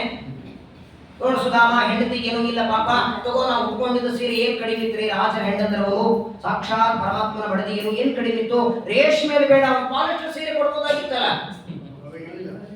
ರುಕ್ಮಿಣಿ ಸತ್ಯಭಾಮ ದೇವಿಗೆ ನನ್ನ ಹೆಂಡತಿ ಕೊಡ್ಬೇಕು ಅಂತ ಮನಸ್ಸು ಬರಲಿಲ್ಲ. ಮೊದಲೆಂದು ಅಲ್ಲಿ ಏನು ಬೇಕು ಅಂತ ಬೇಡ ಕೇಳಿದಾಗ ಏನು ಬೇಡಲಿಲ್ಲ, ಹೋಗ್ಬೇಕಾದಾಗ ಅದನ್ನು ಕೊಡ್ಲಿಲ್ಲ, ಇದನ್ನು ಕೊಡ್ಲಿಲ್ಲ. ಕೃಷ್ಣನಿಗೂ ಅಂತಾನೆ, ಏನಪ್ಪ ನಾನೇನೋ ಬೇಡಲಿಲ್ಲ, ನೀನು ಸರ್ವಜ್ಞ, ನಿನಗೆಲ್ಲ ಗೊತ್ತು, ನೀ ತಿಳ್ಕೊಂಡು ಕೊಡ್ಬೇಕಾಗಿತ್ತು. ಯಾರು ಏನು ಕೊಡ್ಲಿಲ್ಲ. ಈಗ ಹೋದ್ಮೇಲೆ ಅದೇ ಮಂಗಳಾರತಿ. ಮತ್ತೆ ಇಷ್ಟು ವಿಚಾರ ಮಾಡ್ತಾ ಹೊರಟಿದ್ದ ದಾರಿಯಲ್ಲಿ ಒಂದು 4 ಜನ ದನಕಾಯಿಗಳು ಭೇಟಿಯಾದರು. ಎಲ್ಲಿ ಹೋಗಿದ್ದೀರಿ ಸುಧಾಮ್ರೆ, ಎಲ್ಲಿಂದ ಯಾತ್ರೆ ಮಾಡ್ಕೊಂಡ್ ಬಂದ್ರಲ್ಲ? ಗೆಳೆಯನ ನೋಡೋದಕ್ಕೆ ಹೋಗಿದ್ದೆ. ಓ, ಗೆಳೆಯನ್ ನೋಡಕ್ ಹೋಗಿದ್ರ, ನಾವೇನೋ ಎಲ್ಲೂ ಹೋಗಿ ಏನೋ ಸಂಪತ್ತು ತಗೊಂಡ್ಬಂದು ಅದೇ ಹತ್ತು ಬಟ್ಟೆ ಮೇಲೆ ಬಂದಿದ್ದೀರಿ. ಬಿಡಿ, ಏನ್ ಭಯ, ಏನಂತ ಏನೋ ಗಾಳಿ ಮಾತಿದೆಯಲ್ಲ, ದೇಶ ಬಿಟ್ಟು ದೇಶಾಂತರಕ್ಕೆ ಹೋದ್ರೆ ಪ್ರಾರಬ್ಧವು ಬದಲಾದೀತೆ. ನೀವ್ ಎಷ್ಟು ಸಲ ದ್ವಾರಕ್ಕೆ ಹೋದ್ರು ನಿಮ್ ಪ್ರಾರಬ್ಧ ಇಷ್ಟೇ. ದನ ಕಾಯಿ ಹುಡುಗರು ಗೇಲಿ ಮಾಡ್ಲಿಕ್ಕೆ ಶುರು ಮಾಡಿದ್ರು. ಕಣ್ಣೀರ್ ಹಾಕ್ತಾರೆ ಸುಧಾಮ. ಇನ್ನೊಂದೆರಡು ಹೆಜ್ಜೆ ಹಾಕಿದ್ದಾರೆ, ಮನೆ ದೂರದಲ್ಲಿ ಇದೆ. ಓಡಿ ಬರ್ತಾ ಮಕ್ಕಳೆಲ್ಲ ಅಪ್ಪ ಬಂದ ಅಂತ ಅಪ್ಕೊಳ್ತಾವೆ. ಅಪ್ಪ ನನಗೇನ್ ತಂದೀಶ, ಅಂಗಿ ಹಾಕೊಳ್ಳಿ, ಶರ್ಟ್ ತಂದೀಯಾ, ಪ್ಯಾಂಟ್ ತಂದೀಯಾ, ಶರ್ಟ್ ಏನ್ ಕೇಳ್ತಾರೆ, ಎಷ್ಟು ಕಣ್ಣಾಗಿ ನೀರು ಬಂತ ಅವನಿಗೆ. ಮಕ್ಕಳನ್ನೆಲ್ಲ ತಪ್ಕೊಳ್ತಾನೆ. ಸುಧಾಮ ಹೇಳ್ತಾನೆ, ನಿಮ್ಮೆಲ್ಲರಿಗೂ ತಂದಿದ್ದೇನೆ, ಒಂದು ದೊಡ್ಡ ಉಡುಗೊರೆ ತಂದಿದ್ದೇನೆ, ಅನಂತ ಕೋಟಿ ಬ್ರಹ್ಮಾಂಡ ನಾಯಕರ ಪ್ರೀತಿ ತಂದಿದ್ದೇನೆ ಅಂತ. ಸರಿ, ಎಲ್ಲಿದ್ದಾಳೆ ನಿಮ್ಮ ತಾಯಿ, ಹೋಗೋಣ ನಡಿ ಅಂತಾರೆ. ನೋಡಿದರೆ ಇವನು ಕೃಷ್ಣನ ಮನೆಗೆ ಹೋಗುವಾಗ ಒಂದು ಸಣ್ಣದಾದ ಕಟ್ಟಿಗೆಯಿಂದ ಮಾಡಿದ ಮನೆ, ಅಲ್ಲಲ್ಲಿ ಸೋರ್ತಿತ್ತು. ನೋಡಿ ಇವನು ಬರೋದ್ರೊಳಗೆ ದೊಡ್ಡ 7 ಅಂತಸ್ತಿನ ಅದು ಮನೆಯಾಗಿದೆ. ದೊಡ್ಡ ರತ್ನ, ಮುದ್ದು, ಬೆಳ್ಳಿ, ಬಂಗಾರ, ಮೈತುಂಬ ಬಂಗಾರ ಹಾಕೊಂಡು ಸುಧಾಮನ ಹೆಂಡತಿ ಅಂತಾಳೆ. ಯಾರು ಕೊಟ್ಟದಿದೆಯಲ್ಲ ಅಂತ ಗೊತ್ತಿಲ್ಲ. ನೀವು ಅಲ್ಲಿ ಹೋಗಿ ಬರೋದ್ರಲ್ಲಿ ಇಷ್ಟು ಸಂಪತ್ತು ಇಲ್ಲಿ ಬಂದಿದೆ. ಸುಧಾಮನಾದಾಗ ಮೊದಲು ಧಾಮ ಇರಲಿಲ್ಲ, ದೇವರ ಹತ್ರ ಹೋಗಿ ಬರೋದ್ರೊಳಗೆ ಇವನಿಗೆ ಬೇಕಾದ ಸಂಪತ್ತಲ್ಲ. ನೋಡಿ ಎಷ್ಟು ವಿಚಿತ್ರ ಅಂದ್ರೆ, ಶಿವದಾಚಾರ್ಯ ತಾತ್ಪರ್ಯದಲ್ಲಿ ಹೇಳ್ತಾರೆ, ಸುಧಾಮನನ್ನ ಕೃಷ್ಣ ಕಳಿಸಿದ. ಬಹಳ ಆದ್ರೆ ಅರ್ಧ ದಾರಿಗೆ ಸುಧಾಮ ಬಂದಿದ್ದ, ಕೃಷ್ಣ ಬಂದಿದ್ದ ಬಿಡೋದಕ್ಕೆ. ಅಲ್ಲಿಂದ ಸುಧಾಮ ತನ್ನ ಊರಿಗೆ ಬರೋದಕ್ಕೆ ಬಹಳ ಆದ್ರೆ ಒಂದು 4 ಗಂಟೆ ಬೇಕಾಗಿತ್ತಷ್ಟೆ. ಅಷ್ಟರಲ್ಲಿ ಸುಧಾಮ ಇಲ್ಲಿಂದ ಹೊರಟಾಗ ವಿಶ್ವಕರ್ಮನನ್ನ ಕರೆದು ಸುಧಾಮ ಅಲ್ಲಿ ಮುಟ್ಟೋದ್ರೊಳಗೆ ಮನೆ ರೆಡಿ ಮಾಡುವಂತ. ರಾತ್ರೋರಾತ್ರಿ ಸಮುದ್ರದಲ್ಲಿ ದ್ವಾರಕನೇ ಕಟ್ಟದವರಿಗೆ ಒಂದು ಮನೆ ಕಟ್ಟೋದ ಸಾಧ್ಯವೇ? ಸುಧಾಮ ಅಲ್ಲಿ ಹೋಗೋದ್ರೊಳಗೆ ಒಂದು ದೊಡ್ಡದಾದ ಮನೆ ಕಟ್ಟಿ ಸಂಪತ್ತೆಲ್ಲ ರೆಡಿ ಮಾಡುವಂತ ವಿಶ್ವಕರ್ಮನನ್ನ ಆಜ್ಞೆ ಮಾಡಿ ಕಳಿಸಿ ಅಲ್ಲೊಂದು ಮನೆ ಕಟ್ಟಿಸಿ ಪರಮಾತ್ಮ ಅವನಿಗೆ ಕೊಟ್ಟ. ಆಗ ಸುಧಾಮ ಹೆಂಡತಿಗೆ ಹೇಳ್ತಾನೆ, ನಾನು ಹೋಗಿ ದೇವರ ಹತ್ರ ಏನು ಬೇಡಲಿಲ್ಲ, ಆದ್ರೆ ಅವನು ಕೊಡೋದು ಬಿಡ್ಲಿಲ್ಲ. ಪ್ರಾಮಾಣಿಕವಾಗಿ ದೇವರನ್ನು ನಂಬಿದ್ದಾದರೆ ಅವನು ಸರ್ವಥಾ ಕೈ ಬಿಡೋದಿಲ್ಲ. ಸುಧರ ಕೃಷ್ಣನಂತಹ ಸುಧಾಮರಂತಹ ಗೆಳೆಯರೇ ಪ್ರಪಂಚದಲ್ಲಿ ಇಲ್ಲ. ಅಷ್ಟು ಅದ್ಭುತವಾದ, ಅದಕ್ಕಾಗಿಯೇ ಶ್ರವಣಂ ಕೀರ್ತನಂ ವಿಷ್ಣು ಸ್ಮರಣಂ ಪಾದ ಸೇವನಂ ಅರ್ಚನಂ ವಂದನಂ ದಾಸ್ಯಂ ಸಖ್ಯಂ. ನವವಿಧ ಭಕ್ತಿಯೊಳಗೆ ಸಖ್ಯ ಭಕ್ತಿ ಅರ್ಜುನನೂ ಮಾಡ್ತಾರೆ. ಹಾಗೆ ಈ ಸುಧಾಮನ ಕಥೆ ಅದನ್ನು ಹೇಳಿ ಅನಂತರ ಪಾಂಡವರಿಂದ ಮತ್ತೆ ಯಜ್ಞಯಾಗವನ್ನು ಮಾಡಿಸಿ ಹೀಗೆ ಒಟ್ಟಾರೆ ಶ್ರೀಕೃಷ್ಣ ಪರಮಾತ್ಮ ದ್ವಾರಕಾ ಪಟ್ಟಣದಲ್ಲಿ 106 ವರ್ಷ 6 ತಿಂಗಳು. ಶ್ರೀರಾಮನಂತೆ 14,000 ವರ್ಷ ಭೂಮಿಯಲ್ಲಿ ಇಲ್ಲ. ಇನ್ನೇನು 2 ವರ್ಷ 4 ತಿಂಗಳು ಉಳಿದಿತ್ತು. 2 ವರ್ಷ 4 ತಿಂಗಳು ಇರುವಾಗ ಒಂದು ದಿನ ಬ್ರಹ್ಮದೇವರು ಬಂದು ಪರಮಾತ್ಮನಿಗೆ ಪ್ರಾರ್ಥನೆ ಮಾಡ್ತಾರೆ, ಸ್ವಾಮಿ ನಿನ್ನ ಕೃಷ್ಣಾವತಾರ ಸಮಾಪ್ತಿ ಮಾಡುವುದು ಸಾಕು, ನೀನು ಅವತಾರ ಮಾಡಿ ಬಂದು ರಾಕ್ಷಸರ ಸಂಹಾರ ಎಲ್ಲ ಆಗಿದೆ, ದುಷ್ಟರ ಸಂಹಾರ ಆಯಿತು, 18 ದಿನ ಯುದ್ಧ ಆಯಿತು, ದುರ್ಯೋಧನಾದಿಗಳನ್ನ ಸತ್ತದ್ದಾಯಿತು, ಪಾಂಡವರಿಗೆ ರಾಜ್ಯ ಕೊಟ್ಟದ್ದಾಯಿತು, ಮದುವೆಯಾಯಿತು, ಗೀತಾ ಉಪದೇಶ ಎಲ್ಲ ಆಗಿದೆ. ಈಗ ಕೃಷ್ಣಾವತಾರದಲ್ಲಿ ಮಾಡಬೇಕಾದ ಕಾರ್ಯವೆಲ್ಲ ಮಾಡಿಯಾಗಿದೆ. ಇನ್ನು ಪರಂಧಾಮಕ್ಕೆ ಬರಬೇಕು ಅಂತ ನಾರದರು ಬ್ರಹ್ಮದೇವರು ಬಂದು ಪ್ರಾರ್ಥನೆ ಮಾಡ್ಕೊಳ್ತಾರೆ. ಆಗ ಕೃಷ್ಣ ಹೇಳ್ತಾನೆ, ನಾನು ಮಾಡಬೇಕಾದ ಇನ್ನೊಂದು ಕೆಲಸ ಇದೆ ಅಂತ. ಕೃಷ್ಣಾವತಾರದಲ್ಲಿ ನಾನು ಮಾಡಲೇಬೇಕಾದ ಬಹಳ ಮುಖ್ಯವಾದ ಕೆಲಸ, ನನ್ನ ಏಕಾಂತ ಭಕ್ತನಾದ ಉದ್ಧವನಿಗೆ ಉಪದೇಶ ಮಾಡಬೇಕಾಗಿದೆ. ಉದ್ಧವ ಗೀತಾ ಸಮಗ್ರವಾದ ಏಕಾದಶ ಸ್ಕಂದ ಉದ್ಧವ ಗೀತೆ ಅವನಿಗೆ ಉಪದೇಶ ಮಾಡಿ ಮೊದಲು ಎಲ್ಲ ಯಾದವರನ್ನ ಅವರವರ ಲೋಕಕ್ಕೆ ಕಳಿಸಿ ಆನಂತರ ನಾನು ಕೃಷ್ಣಾವತಾರ ಸಮಾಪ್ತಿ ಮಾಡಿ ಬರ್ತೇನೆ. ಯಾಕಂದ್ರೆ ನಾನಿರೋವರೆ ಕಲಿಯುಗ ಶುರುವಾಗಲ್ಲ, ಯಾದವರು ಇರುವವರು ಕಲಿಯುಗ ಶುರುವಾಗಲಿಲ್ಲ. ಕಲಿಯುಗ ಶುರುವಾಗಬೇಕು, ಯಾದವರು ಹೋಗಬೇಕು. ಅದಕ್ಕೂ ಮೊದಲು ಜಗತ್ತಿಗೆ ಒಂದು, ಯಾಕಂದ್ರೆ ನಾನು ಮೇಲೆ ಅವತಾರ ಮುಗಿಸಿ ಮತ್ತೆ ಪರಂಧಾಮಕ್ಕೆ ಹೋದ್ರೆ ಮುಂದೆ ಪಾಠ ಪ್ರವಚನ ನಡಿಬೇಕಲ್ಲ. ಮುಂದೆ ಪಾಠ ಪ್ರವಚನ ನಡೆಯುವುದಕ್ಕೆ ಆ ಉದ್ಧವನಿಗೆ ಉಪದೇಶ ಮಾಡಿ ಬರ್ತೇನೆ ಅಂತ ಬ್ರಹ್ಮದೇವರಿಗೆ ಹೇಳ್ತಾನೆ. ಆ ಉದ್ಧವನಿಗೆ ಕೃಷ್ಣ ಉಪದೇಶ ಮಾಡಿದ ದಿವ್ಯವಾದ ತತ್ವಜ್ಞಾನ ಏಕಾದಶ ಸ್ಕಂದ ಭಾಗವತ. ಅದನ್ನ 18 ಪುರಾಣಗಳ ತವರು ಮನೆಯಾದ ನೈಮಿಷಾರಣ್ಯದಲ್ಲಿ ಶ್ರವಣ ಮಾಡುವ ಭಾಗ್ಯ ದೇವರು ಕೊಟ್ಟಿದ್ದಾನೆ. ಕಾರ್ತಿಕ ಮಾಸದ ಈ ಪರ್ವಕಾಲದಲ್ಲಿ ಶ್ರೀಕೃಷ್ಣ ಪರಮಾತ್ಮನ ಚರಿತ್ರೆ ನೋಡಿ, 1.5 ಗಂಟೆ ಆಯ್ತು. ಅದಕ್ಕೆ ಹೇಳಿದ್ದು ನಾನು ಪಾರಣೆ ಮಾಡಿ ಹೇಳಿದ್ದೆ. ಅದೇ ಸಂತೋಷ. ದೇವರ ಪಾರಣೆ ಆದ ಮೇಲೆ ಸಮಸ್ಯೆ ಇಲ್ಲ ಅನ್ನೋದಕ್ಕೆ ಪಾರಣೆ ಅಂತ ಹೇಳಿದ್ದೆ. ಸಾಯಂಕಾಲದ ಸಮಸ್ಯೆ ಇದು. ಹಾಗಾಗಿ ಆ ಕೃಷ್ಣ ಪರಮಾತ್ಮ ಉಪದೇಶ ಮಾಡಿದ ಉದ್ಧವ ಗೀತ, ಅದನ್ನ ಅಲ್ಲಿ ಶ್ರವಣ ಮಾಡೋಣ. ದಶಮಸ್ಕಂದ ಭಾಗವತವನ್ನ ಈ 8 ದಿನಗಳಲ್ಲಿ ಯಥಾಮತಿಯಾಗಿ ಹೇಳೋದೆಲ್ಲ ಗ್ರಂಥ ಯಾವುದು ಕಾವು ಮುಗಿದಲ್ಲ, ನಾವು ಮುಗಿಸ್ಬೇಕು. ಇನ್ನೂ ಅನೇಕ ವಿಚಾರಗಳಿದೆ. ಪ್ರಧಾನವಾಗಿ ಉದ್ಧವನಿಗೆ ಉಪದೇಶ ಮಾಡಿದ ಕೃಷ್ಣಾವತಾರದಲ್ಲಿ ಕೃಷ್ಣ ಮಾಡಿದ ಕೊನೆ ಘಟ್ಟ ಅದ್ಭುತವಾದ ವಿಚಾರಗಳು. ಏಕಾದಶ ಮತ್ತು ದ್ವಾದಶ 2 ಸ್ಕಂದಗಳ ಪ್ರವಚನ ಅಲ್ಲಿ ಆಗುತ್ತೆ. ಅಲ್ಲಿ 12ನೇ ಸ್ಕಂದದ ಅರ್ಥಾತ್ ನೈಮಿಷಾರಣ್ಯದಲ್ಲಿ ಪ್ರಾರಂಭದ 6 ದಿನಗಳವರೆಗೆ ಏಕಾದಶ ಸ್ಕಂದ, ದ್ವಾದಶ ಸ್ಕಂದ.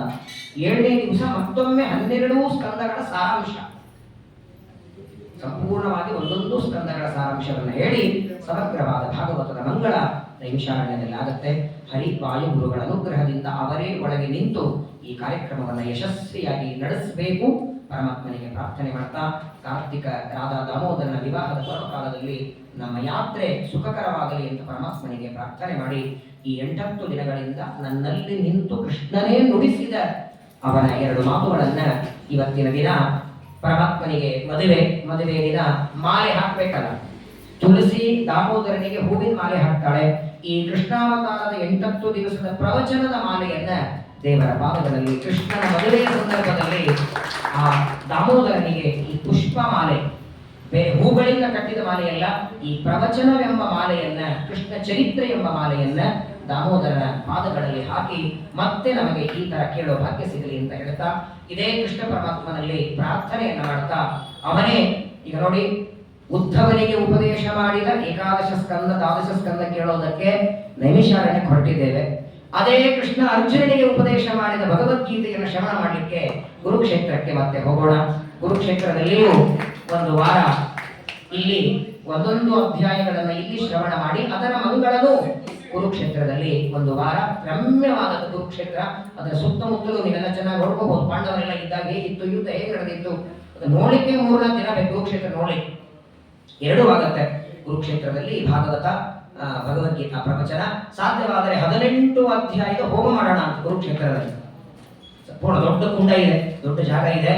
ವಿಶೇಷವಾಗಿ ಎಲ್ಲರೂ ಕೂತ್ಕೊಂಡು ನಾನು ಹೇಳ್ತಿರ್ತೇನೆ ಶ್ಲೋಕಗಳನ್ನ ಒಬ್ಬೊಬ್ಬರು 1-2 ಅಧ್ಯಾಯ ಆಹುತಿಯನ್ನು ಹಾಕಿ, ಗೀತಾ ಹುಟ್ಟಿದ ಜನ್ಮಸ್ಥಾನ, ಗೀತೆ ಜನ್ಮಭೂಮಿ, ಗೀತಾ ಸುಗೀತಾ ಕರ್ತವ್ಯ ಕಿಮನ್ಯೇ ಶಾಸ್ತ್ರ ವಿಸ್ತರೆ ಅಂತಾರೆ. ಭಗವದ್ಗೀತೆಯಿಂದ ಜೀವನ ಇಲ್ಲ, ಅಧ್ಯಾತ್ಮದ ತತ್ವಜ್ಞಾನ ತುಂಬಿದ ಗ್ರಂಥ, ಪುಟ್ಟ ಗ್ರಂಥ. 18 ಹೇಗೆ ಪುಟ್ಟ ಬಾಯಿಯೊಳಗೆ ಕೃಷ್ಣ ಜಗತ್ತು ತೋರಿಸಿದ್ದಲ್ಲ, ಹಾಗೆ ಪುಟ್ಟ ಗೀತೆಯೊಳಗೆ ಇಡೀ ಬ್ರಹ್ಮಾಂಡ ತುಂಬಿಟ್ಟಿದ್ದಾನೆ.